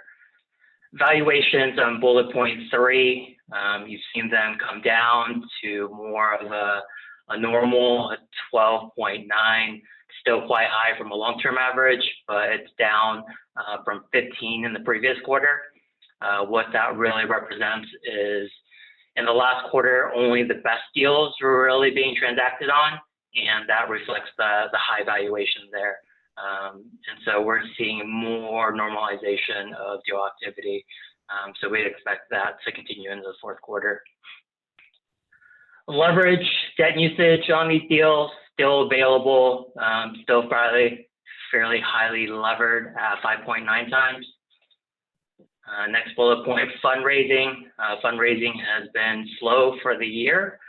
It's not for lack of trying. A bullet point I've seen recently is that there are over 5,000 private investment funds in market. I would say that it certainly feels like it by looking at my inbox. We were talking about on due diligence and what our process looks like. I think for GPs and what we've been hearing from our managers is that people have widened the top of the funnel, and they're able to have more calls, more Zoom calls, because they're not spending as much time on planes and logistics of traveling and things like that. And so you're able to have more introductory calls. And so the fundraising market, we'll see where it goes into Q4 and into next year. I think a lot of LPs have been on the sidelines to see what happens with their portfolio, figuring out what they're doing with their due diligence process. I think that is starting to flatten out. So we would expect things to pick up in Q4 and Q1. Moving on to the next page, page 18, performance. This is what we usually... Michael, before you do that, do you want to cover your last point here? Yeah. Bifurcated into the haves and the have-nots? What do you mean by that? Yeah, so on the deal front, the best companies are still transacting. The market's really moved to, the number one player, number two player. They've gained market share. They are still the most attractive companies, and so there's a lot of capital chasing those companies to buy those companies. And so they trade at high multiples. They're still transacting. And so the companies that are maybe B or C type of companies, they're on the sidelines. Maybe their valuations have gone down. I think people are waiting to see what happens there. On the fundraising front, the best GPs are still raising capital fairly easily. They have large institutional LP bases, and they can raise their capital through existing relationships. For emerging managers or managers that have a little bit more hair or more questions to answer, I think it's a harder fundraise. And so we've seen a bifurcation across deal flow, across fundraising, the overall market, really. So that all sounds like that's from the seller's perspective. What does that mean from our perspective, the buyer's perspective? Yeah, for us, it's been mostly good, I would say, considering the type of investor that we are. Our portfolio has held up extremely well, and that's a function of design from what we've invested in and has exposure to historically. And so I'll just quickly transition to page 18. Performance for the year has been 6.74%. This shows relative to our public benchmark, but even against our private benchmarks, we've beaten that handily this year. And so our portfolio has held up surprisingly well. And that's for a variety of reasons, mainly style, us focusing on higher tier managers, lower leverage, usually market leaders that our GPs are focusing on. And we don't have a lot of growth, turnaround type of exposure in the portfolio. So, it's been a pretty good year on a relative basis for our portfolio. And so pleased to see that with our performance. Okay. Anything else, Michael? On page 19. This is pretty standard, I would say. I'm on bullet point 6, cash flow, negative for the quarter. I think historically we were hoping for more of a cash flow neutral in the portfolio. But we've been ramping up the last couple of years, and deal activity has been slower, and so we haven't been seeing as many exits from our GPs, and so the negative cash flow profile is a little bit higher than we would expect from more of a normalized type of period. And then no new commitments for the recent quarter. I don't know if you're tracking or not, but Q1, Q2 was fairly active for us. That's because we were doing a lot of work last year. We generally map out our year in advance. And so we're starting to think about 2021 already. And so you'll probably expect to see more commitments from us over the next couple of quarters, but not a reflection of us kind of sitting around and just waiting. We have a pretty healthy pipeline right now. And so we're sorting through that and trying to map that out for the coming year. Okay. You done, Michael? I am. Questions for Michael?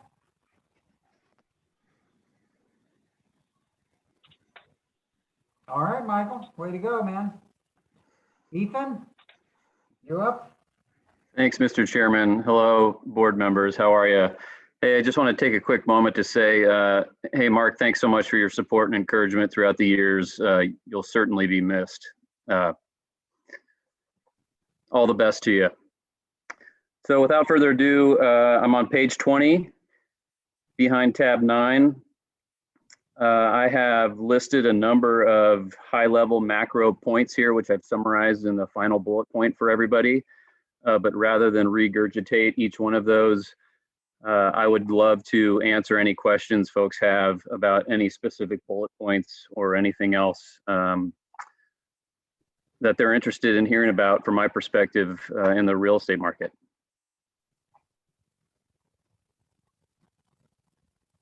There's got to be something out there.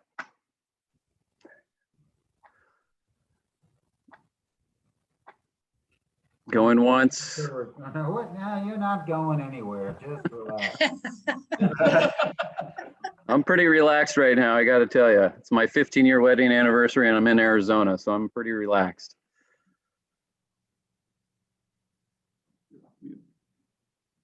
So when does this sales volume's down 68%?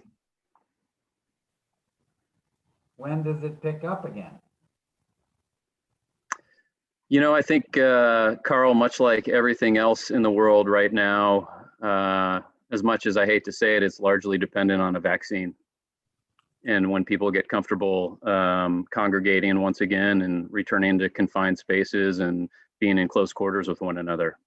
I think that's the bottom line. That has everything to do with the oil recovery, which is oversupplied right now. I know I'm getting ahead of myself, but office space, office consumption, people getting comfortable traveling on planes and doing due diligence similar to us, looking at properties, having dinners with brokers, playing golf, whatever the case may be. It just has to do with the vaccine and people's comfort level around, like I said, congregating and getting closer with one another again. So, what does that mean?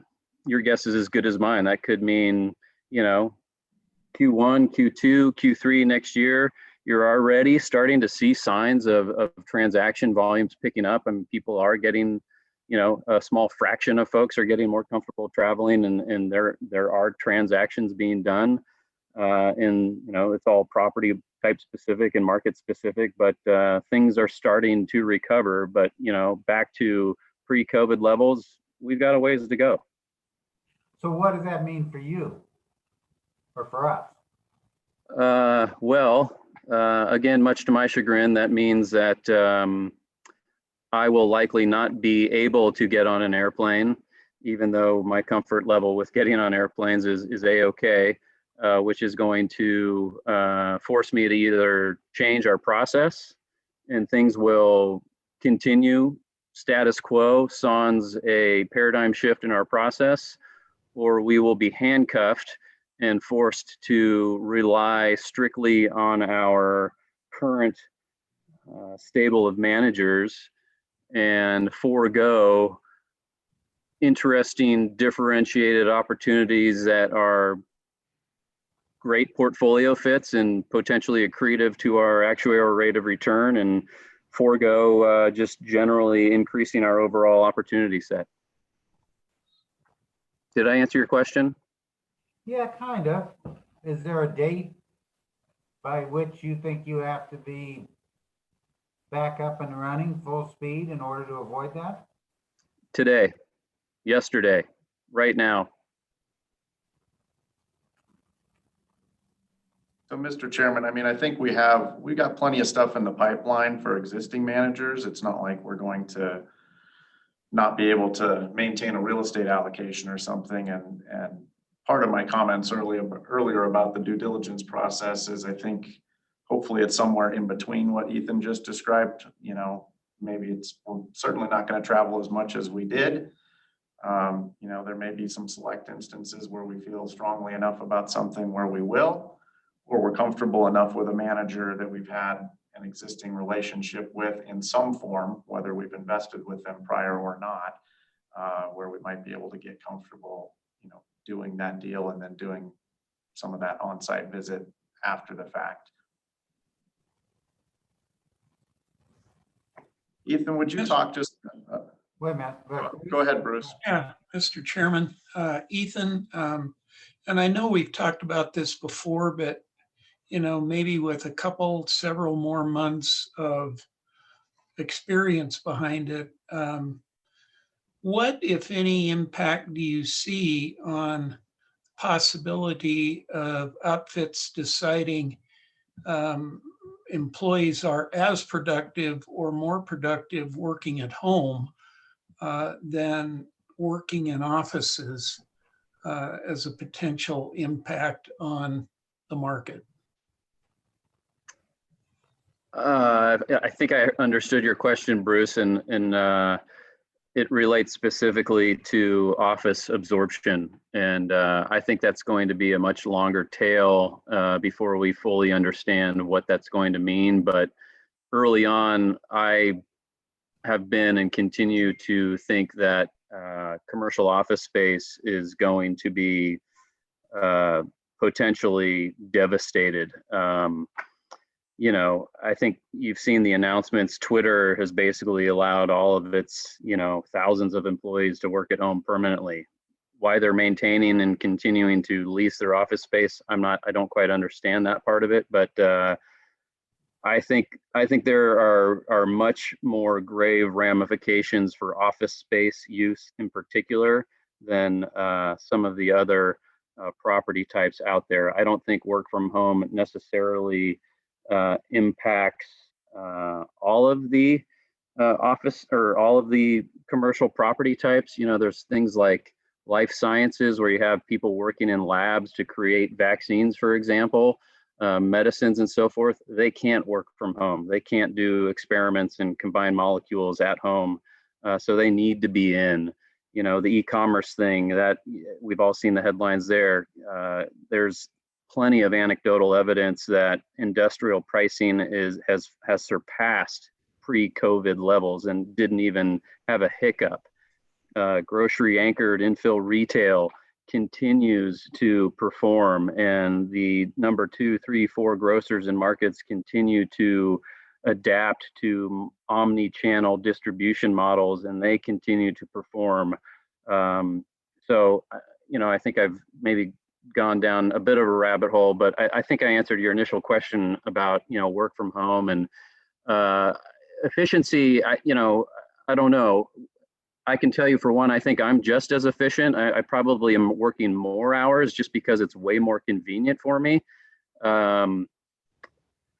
But there are things that I truly miss and I truly believe are critical to the success of a business. You know, camaraderie, culture, getting on airplanes, and, you know, the nuance of a firm handshake and a solid look in the eye. You just can't get that over a Zoom call.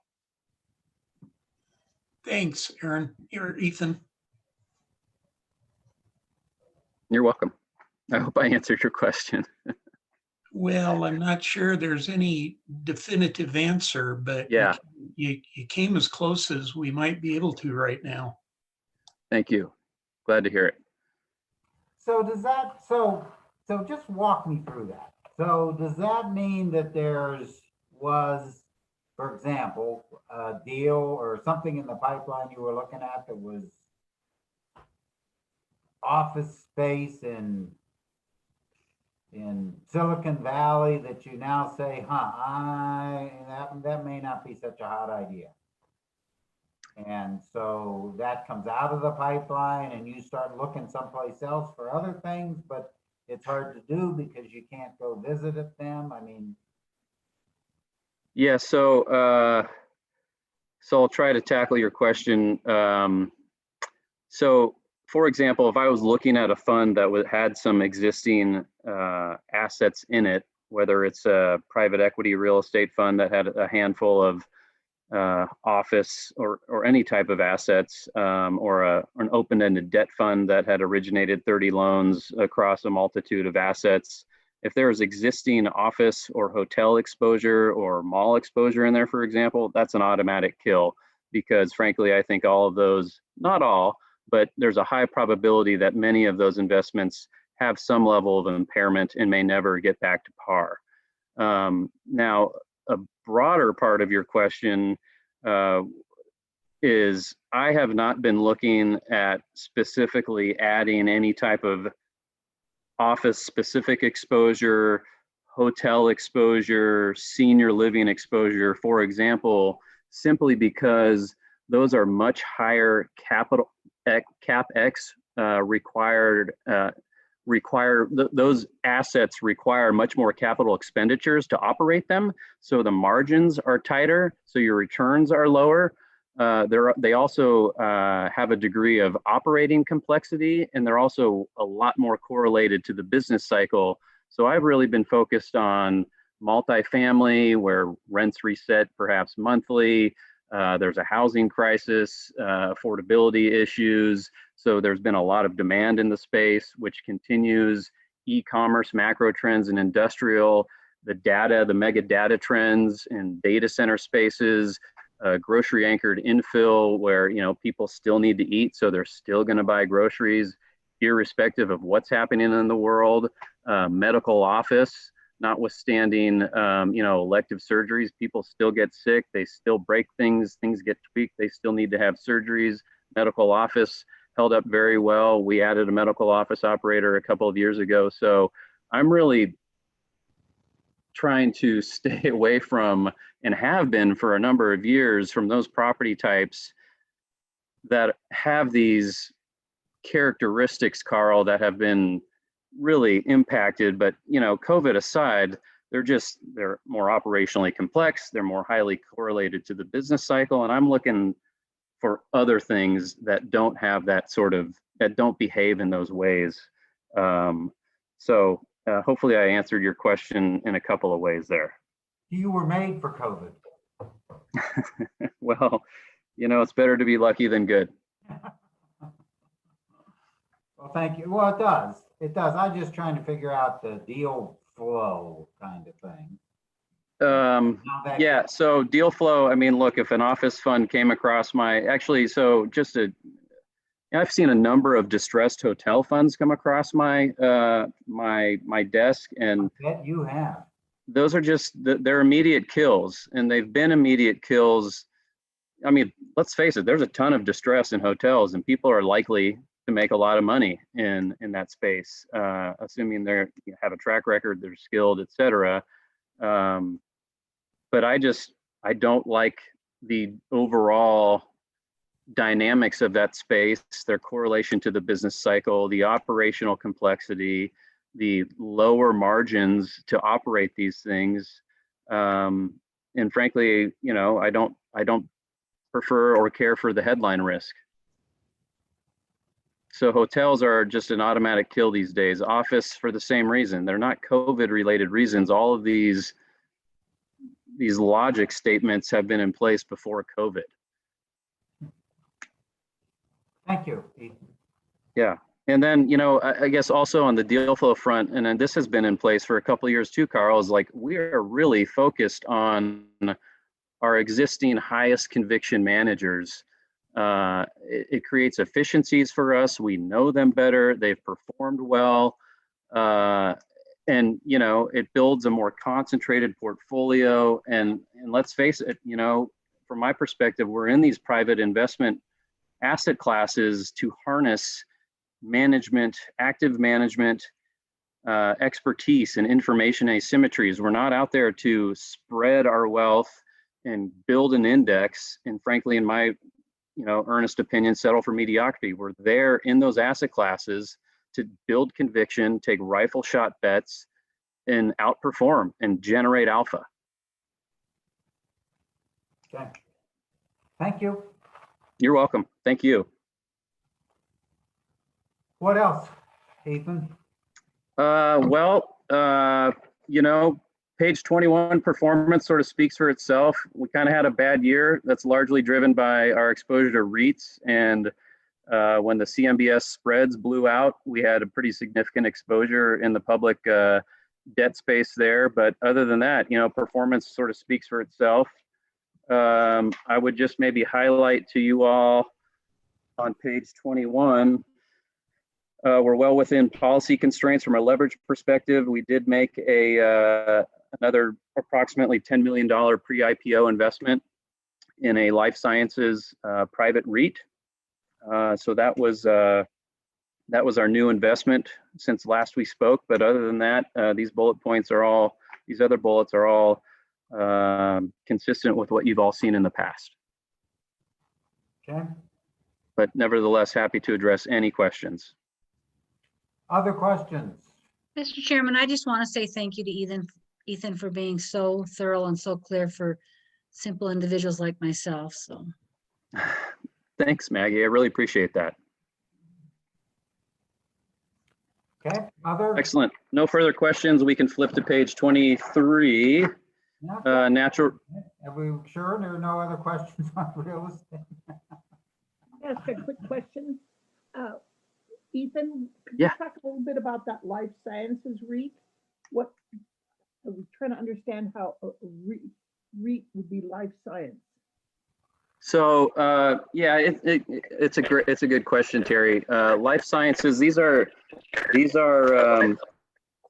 I'm sorry. Everybody hear me okay? Yep, you're good. These are folks. This is a vertically integrated company that will build out space. Essentially, think about office or lab space for tenants that will go in and concoct chemicals. They'll build, you know, medicines and vaccines. This has been a highly sought after space for a number of years. There hasn't been a whole lot of institutional capital charging into it, but a lot of times these life science office buildings / labs, you'll find them in clusters around major universities. So this particular company has development projects in the pipeline out in Boston, in San Francisco, in San Diego. These are historically hot, well, sort of highly sought after markets for these types of companies.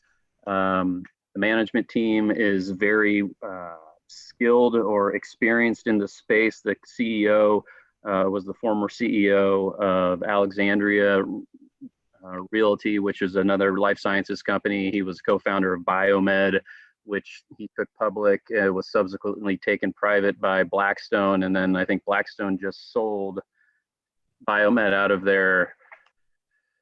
one of their opportunity funds for $14 billion to their open-ended life science fund after they bought it for $6 billion. So I've probably given you more information than you needed, but if I didn't, let me know and I can augment in any way. That was great. Thank you.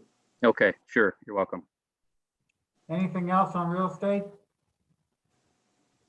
Now, natural resources. Okay. All right. Well, in similar fashion, I've laid out a lot of high-level macro points here and summarized them to a large extent in the final bullet point. Happy to answer any questions about any individual bullet or just anything at all about the oil and gas patch and anything you might be curious about from my perspective. So again, the same question I sort of had before is that what does this mean to us in terms of where we're going with this? I'm sorry, where we're going in natural resources, Carl? Yeah. Yeah, so great point. I mean, as I've alluded to in the past and have listed, a couple slides out, we're moving away from oil and gas. That's classically been an overweight in this portfolio and remains so today. And it hasn't, it's very cyclical and it hasn't performed up to par. And so I'm looking to diversify away, and we began that process a handful of years ago when we added the Denham International Power Fund, which, if you recall, is a strategy whereby they're essentially greenfield developing renewable power projects in the emerging markets, which then they'll sell to likely core infrastructure funds. We added the investment in SCARF. And if you recall, they are going out and buying sand and gravel reserves. It's sort of a pseudo infrastructure play, if you will, as these are the building blocks for foundations and roads and highways and so forth. We added Ecosystem Investment Partners, which is out there, rebuilding the environment in exchange for mitigation credits that they can then sell downstream to industrial and commercial users. I'm continuing to look at renewable, longer duration renewable strategies, partly because I think that's where the market opportunity is, but partly because a lot of these strategies are associated with very long dated contracts with very well defined cash flows that generate yields that are really close, if not accretive, to our long-term actuarial rate of return. And while I'm not trying to find investments that perfectly suit us from an asset liability matching perspective, I can't necessarily buy assets that exist in perpetuity, but I'm trying to get there from an efficiency perspective, from just an accretive performance perspective, et cetera. Oil and gas is not going away. There's been a lot of talk about this energy transition to alternatives, and it is the buzzword on the street right now. And it is certainly a part of the sector that is growing at a very parabolic rate, certainly relative to oil and gas, as it continues to struggle, and oil remains depressed, and companies can't explore and produce oil at these rates, and they're going bankrupt, and the industry is consolidating. It's not going away. I mean, we're still going, once things get back to normal, we still have airplanes that consume, distillates, jet fuel. We still have the railways. Cars are not just going to switch to electric vehicles overnight. That's a very slow transition. So for a very long time, likely for the foreseeable future, oil and gas will still dominate the energy profile, but certainly the renewables are growing in leaps and bounds. And I think that's where the opportunity is there. And so going forward, you can expect me to continue to focus on growing out our renewables strategy for the reasons that I've suggested. And I guess maybe just to add, I'm also looking at a cattle strategy. So trying to think outside the box and look for interesting ways to generate return and profit off of what I see as big macro trends in the market. Did that answer your question, Carl? Yeah, I'm trying to figure out how cattle is a natural resource, but it's a real asset. no. Okay. All right. Anything Okay. else from anyone? Anything else from you, Ethan? Honestly, unless there are no questions on performance, I'll just point you to a snafu on page 25, the cash flow bullet point. I am so sorry. This continues to haunt me, but we had negative cash flow for the quarter, not positive. I made it a point to focus on that because I've screwed it up in the quarter before, but I didn't never change that word. So we had negative cash flow of 17 million for the quarter, and that's just driven by big capital calls that we had from our managers. Okay. But other than That's your that, optimism. yeah, That's your optimism, Ethan. Thanks, Maggie. Forever the eternal optimist. If nothing else, you know, it's great seeing you all. Thanks for having me here today. I'll wish you well. Thank you. Okay, all. Anything else for Ethan before he? Okay. John, Thanks, you're everybody. up. Thank you, Mr. Chairman, members of the board. We refer you to slide 26. Got some bullet points there, but I don't think we probably need to rehash the environment. I think that's been done to death already. Instead, I would refer you to slide 28 on the left-hand side there. That's the real story. The one-year return in core fixed income, somewhat similar to the benchmark at 8%. We're not going to be able to reproduce that. We're not going to see that kind of return going forward. And so I think, point being, that is why we are looking to take money out of the asset class and find a higher yielding, higher return asset class there. We did beat the index fairly significantly. A big chunk of that was from Reams Asset Management, who really had a very strong second quarter of 2020 and also a good third quarter. And also the internal pool had good relative returns to the index. And finally, TIPS did well in the quarter, so surprisingly strong return there. Going forward, as I say, we're not going to get anything like 8%. The current yield on the index is about 1.125%. If we get that return pretty close to the benchmark, I would be happy with that in this one case, because we're going to have a lot of liquidity in the core fixed income fund to fund the switch to other asset classes. So we would expect that we're going to have several $100 million flow out of this fund, and so we're going to have to be either short duration, or we're going to have to take a barbell bet on the yield curve, or make a combination of those two things, which will more than likely cost us a moderate amount of yield. So if we're able to keep up with the benchmark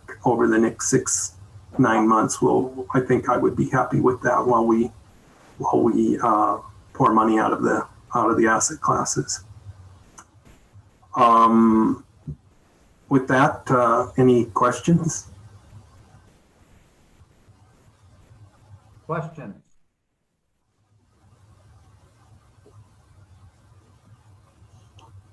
I don't have any. Anybody else?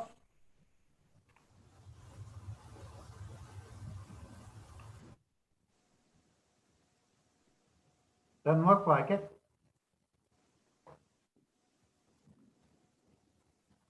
We're moving on to non-core.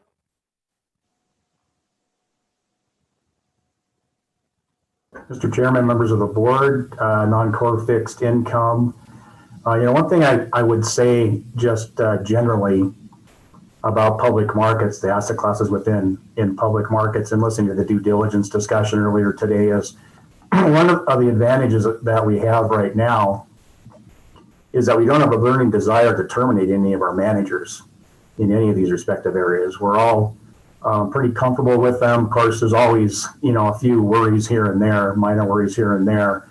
But overall, we've enjoyed the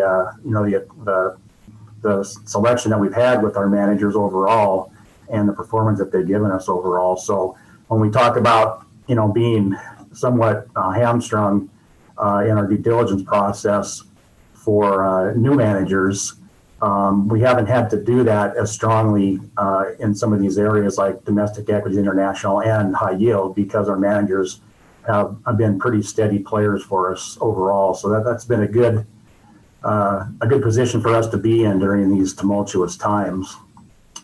As far as the non-core fixed income asset class is concerned, like John Ramosko said, we're adding money into that respective space for higher returns, higher yield. That's where the selection of the preferred securities manager came into play, and still working on the due diligence for the emerging market debt manager. We've seen, just a wild ride here in high yield, just like we have in equities through the past year. If you remember, a little over a year ago, we were talking about how spreads were at historically narrow levels. Then they blew out to over 1,000 basis points during the sell-off of equities and risk assets earlier in the year, and now they've kind of returned back to not quite normalized levels, still somewhat elevated, but about half of what they were during the spring. The main issue here, I think, for high yield going forward is default rates, and we haven't really seen those come into play yet. Our managers as a whole, as you know, they're defensive, more conservative portfolios, and they've lagged a bit here, but if we do get into more of a default scenario, particularly in energy, I think you'll see our performance of our managers on a relative basis start to pick up. Mentioned the emerging market debt portfolio that we're working on. Somewhat in the final stages of that. We're talking. 1 minute.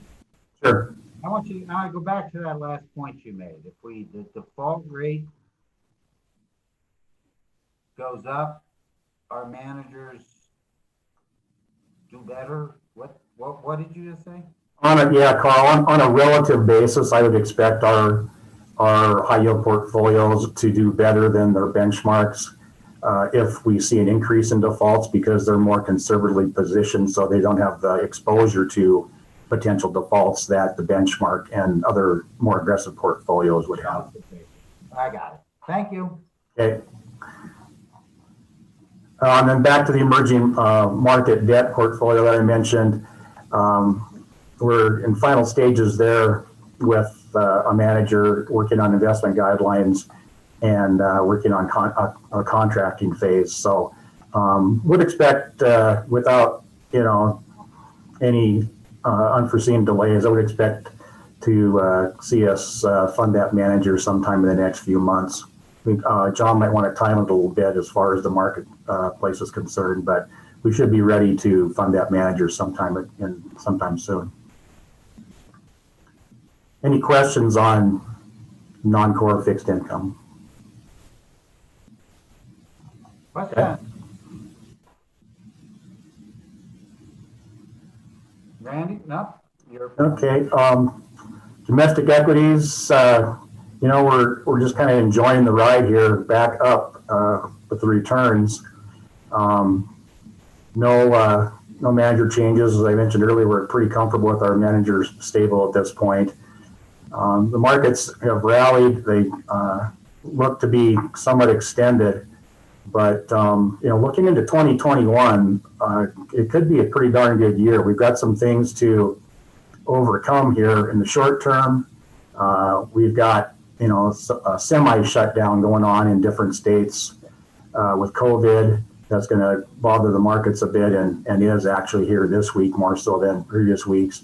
Did get through the election, sort of, but we've got the Georgia Senate runoffs in January, and that could be a potential sticking point short term in that.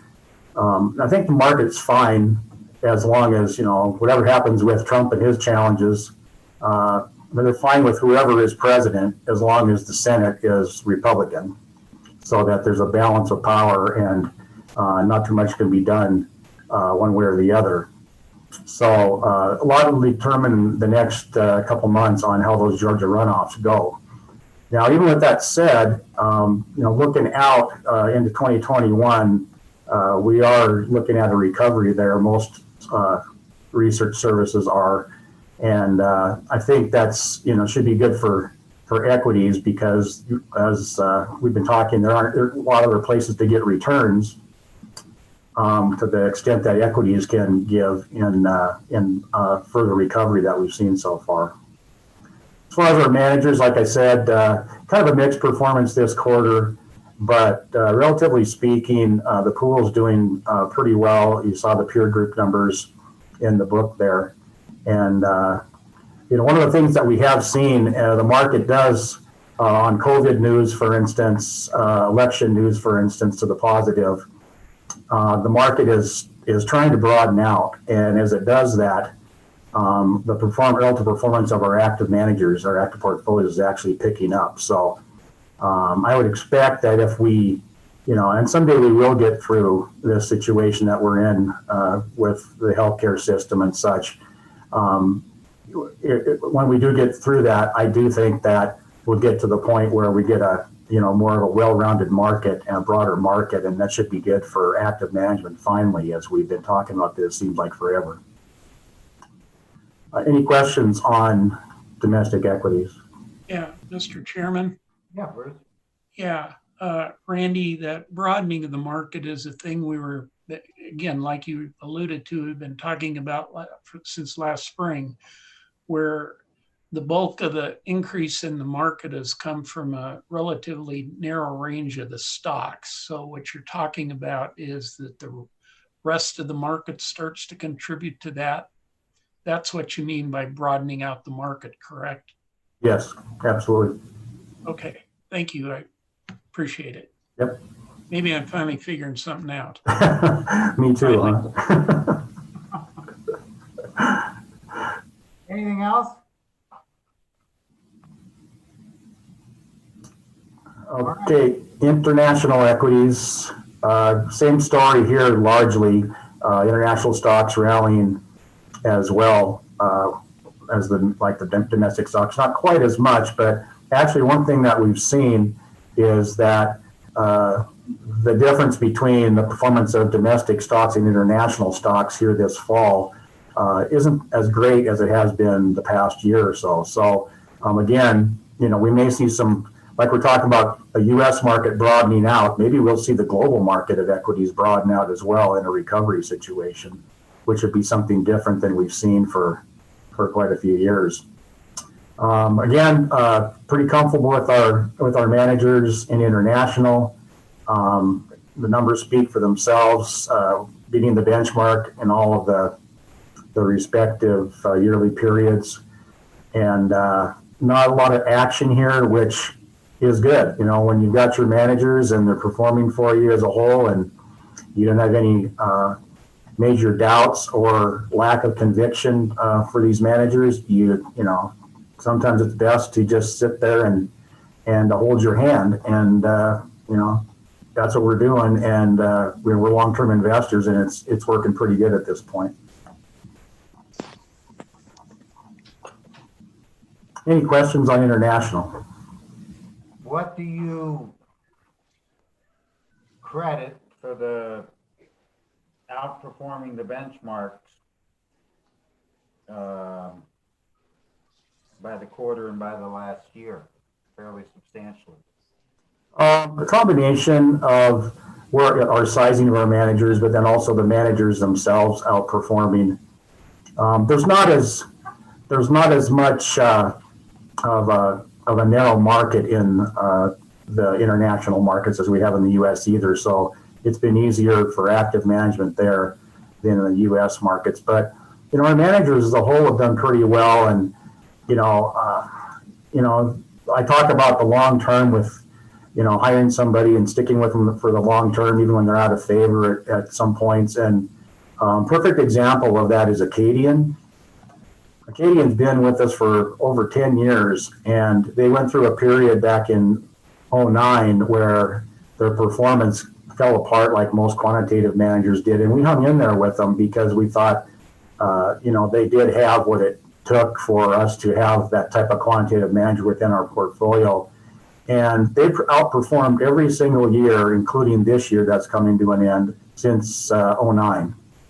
And, that's a case in point of what we, that's perfection. That's what we seek to do within these asset classes that are managed by public managers, public securities managers, is to, find somebody like that, stick with them, understand, where they may be out of favor, but there isn't anything broken there, and stick with them for the long term and add value over that holding period. Why hasn't the international market, what's the word you used? You said the international market hasn't been narrowed as much as the domestic market. Good question, Carl. The international indices don't have the same megatech companies in there that the U.S. does. They don't have the Apples and Googles and Amazons and such to the extent that we do here in the U.S. Because they don't have what's doing well, is what you're saying, right? Yeah, they just don't have that tech exposure with those megatech companies like we do here in America. Oh, that's interesting. Thank you. You bet. Other questions for Randy on international? Were you done, Randy? I am. If you say I am. For Randy? Okay. Steph? Thank you. Great. Good afternoon, everyone. And what's behind you? What was that? What's behind you? Oh, it's Seahawks Stadium, game day. They're playing in Arizona today, but this is as close as I'll get to a game all year. Awesome. I will start my presentation by pointing out my mistake on the very first bullet point of page 45 here. It should not be June. It was the third quarter ended in September. So at the end of September, the yield of STIP was 28 basis points. But it does lead the way to say at the end of June, STIP was still yielding 58 basis points. So what I talked about last time we met was that we'll continue to see the yield in STIP decline, not nearly as quickly as it did in the second quarter of this year. I still expect the yield in STIP to slowly decline probably until early next year, and then we might fall into a pattern there, at least until the Fed raises interest rates, which looks like it will be a long time from now. Other than that, the reserve, the STIP reserve is at about 1.12% of the STIP balance, so right in line with what we could expect. We are still positioned pretty defensively with a lot of treasuries, agencies, and money market funds, simply because we aren't getting paid enough to take on additional risk right now in CP or corporates. Are there any questions about STIP?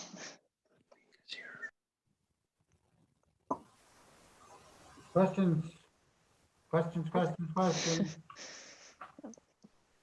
Well, I'm glad no one's asking me if Russell Wilson's going to show up today or not. Is he? Is he not? Well, I mean, last week he didn't look like himself. So, yeah. Awesome. All right. Well, thank you very much. I don't think so.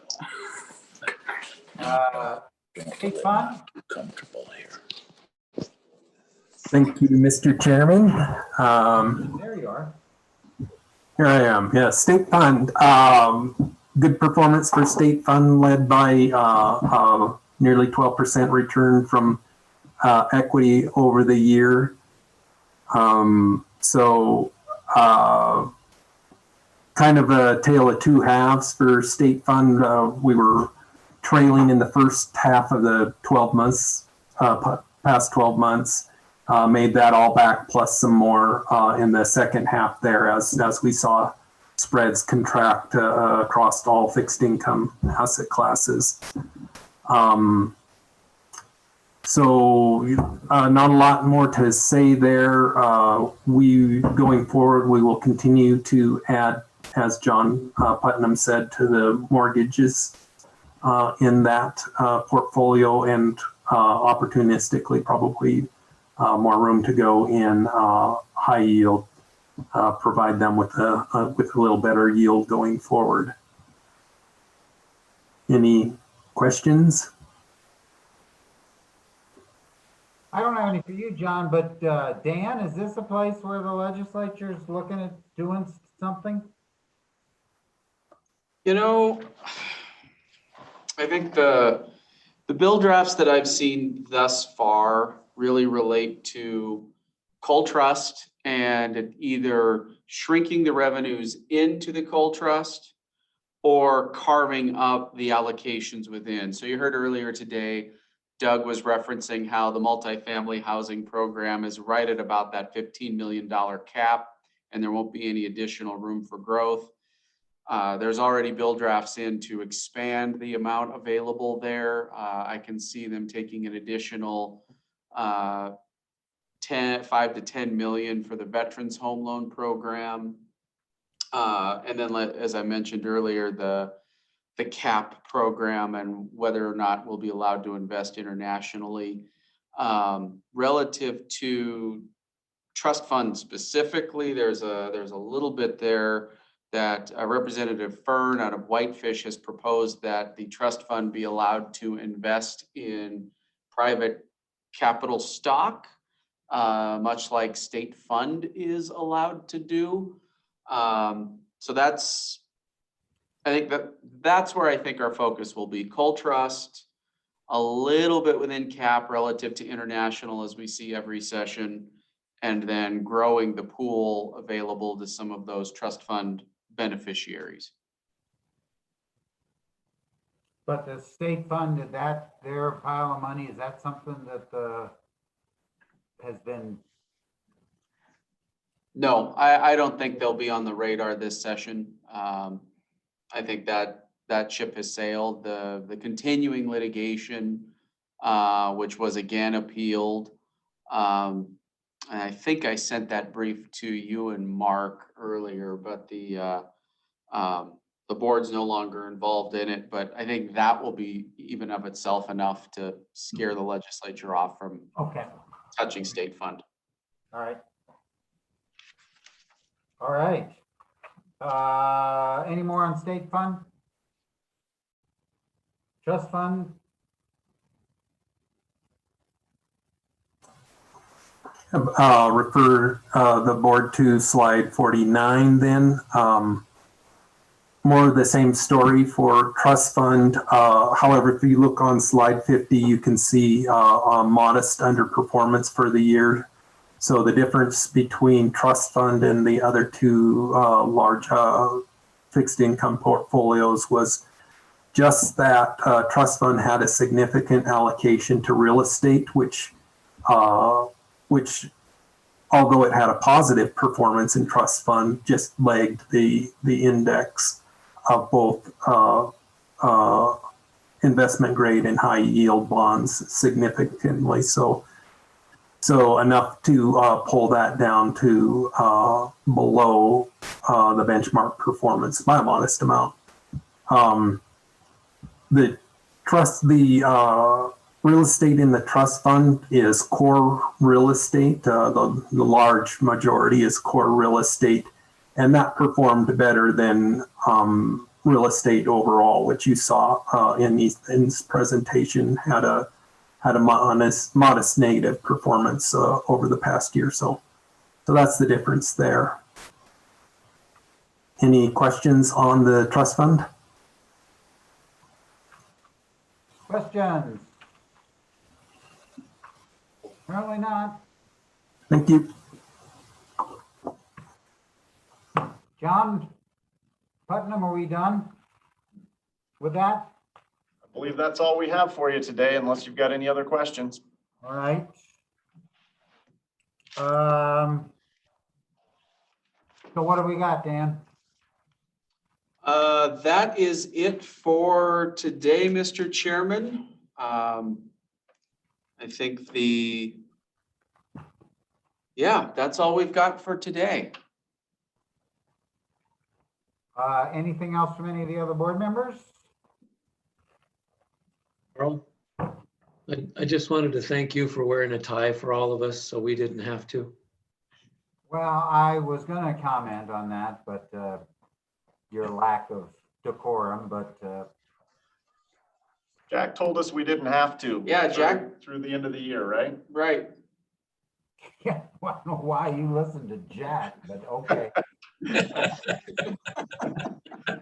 If he's telling me not to wear a tie, I listen to him.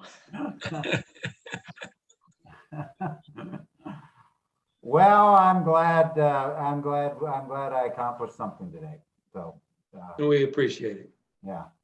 All right, everybody, please stay safe. Yes. Thank you all. Nice to see your smiling faces and hope to see them again soon. Hope to Mark see will you in miss person you. soon. Happy holidays. Thank you very much. Everybody. Take care, you folks. You I'll too. probably see you again. I don't know whether the appointments will be made, but Yeah, but thank you Mark, so if we much.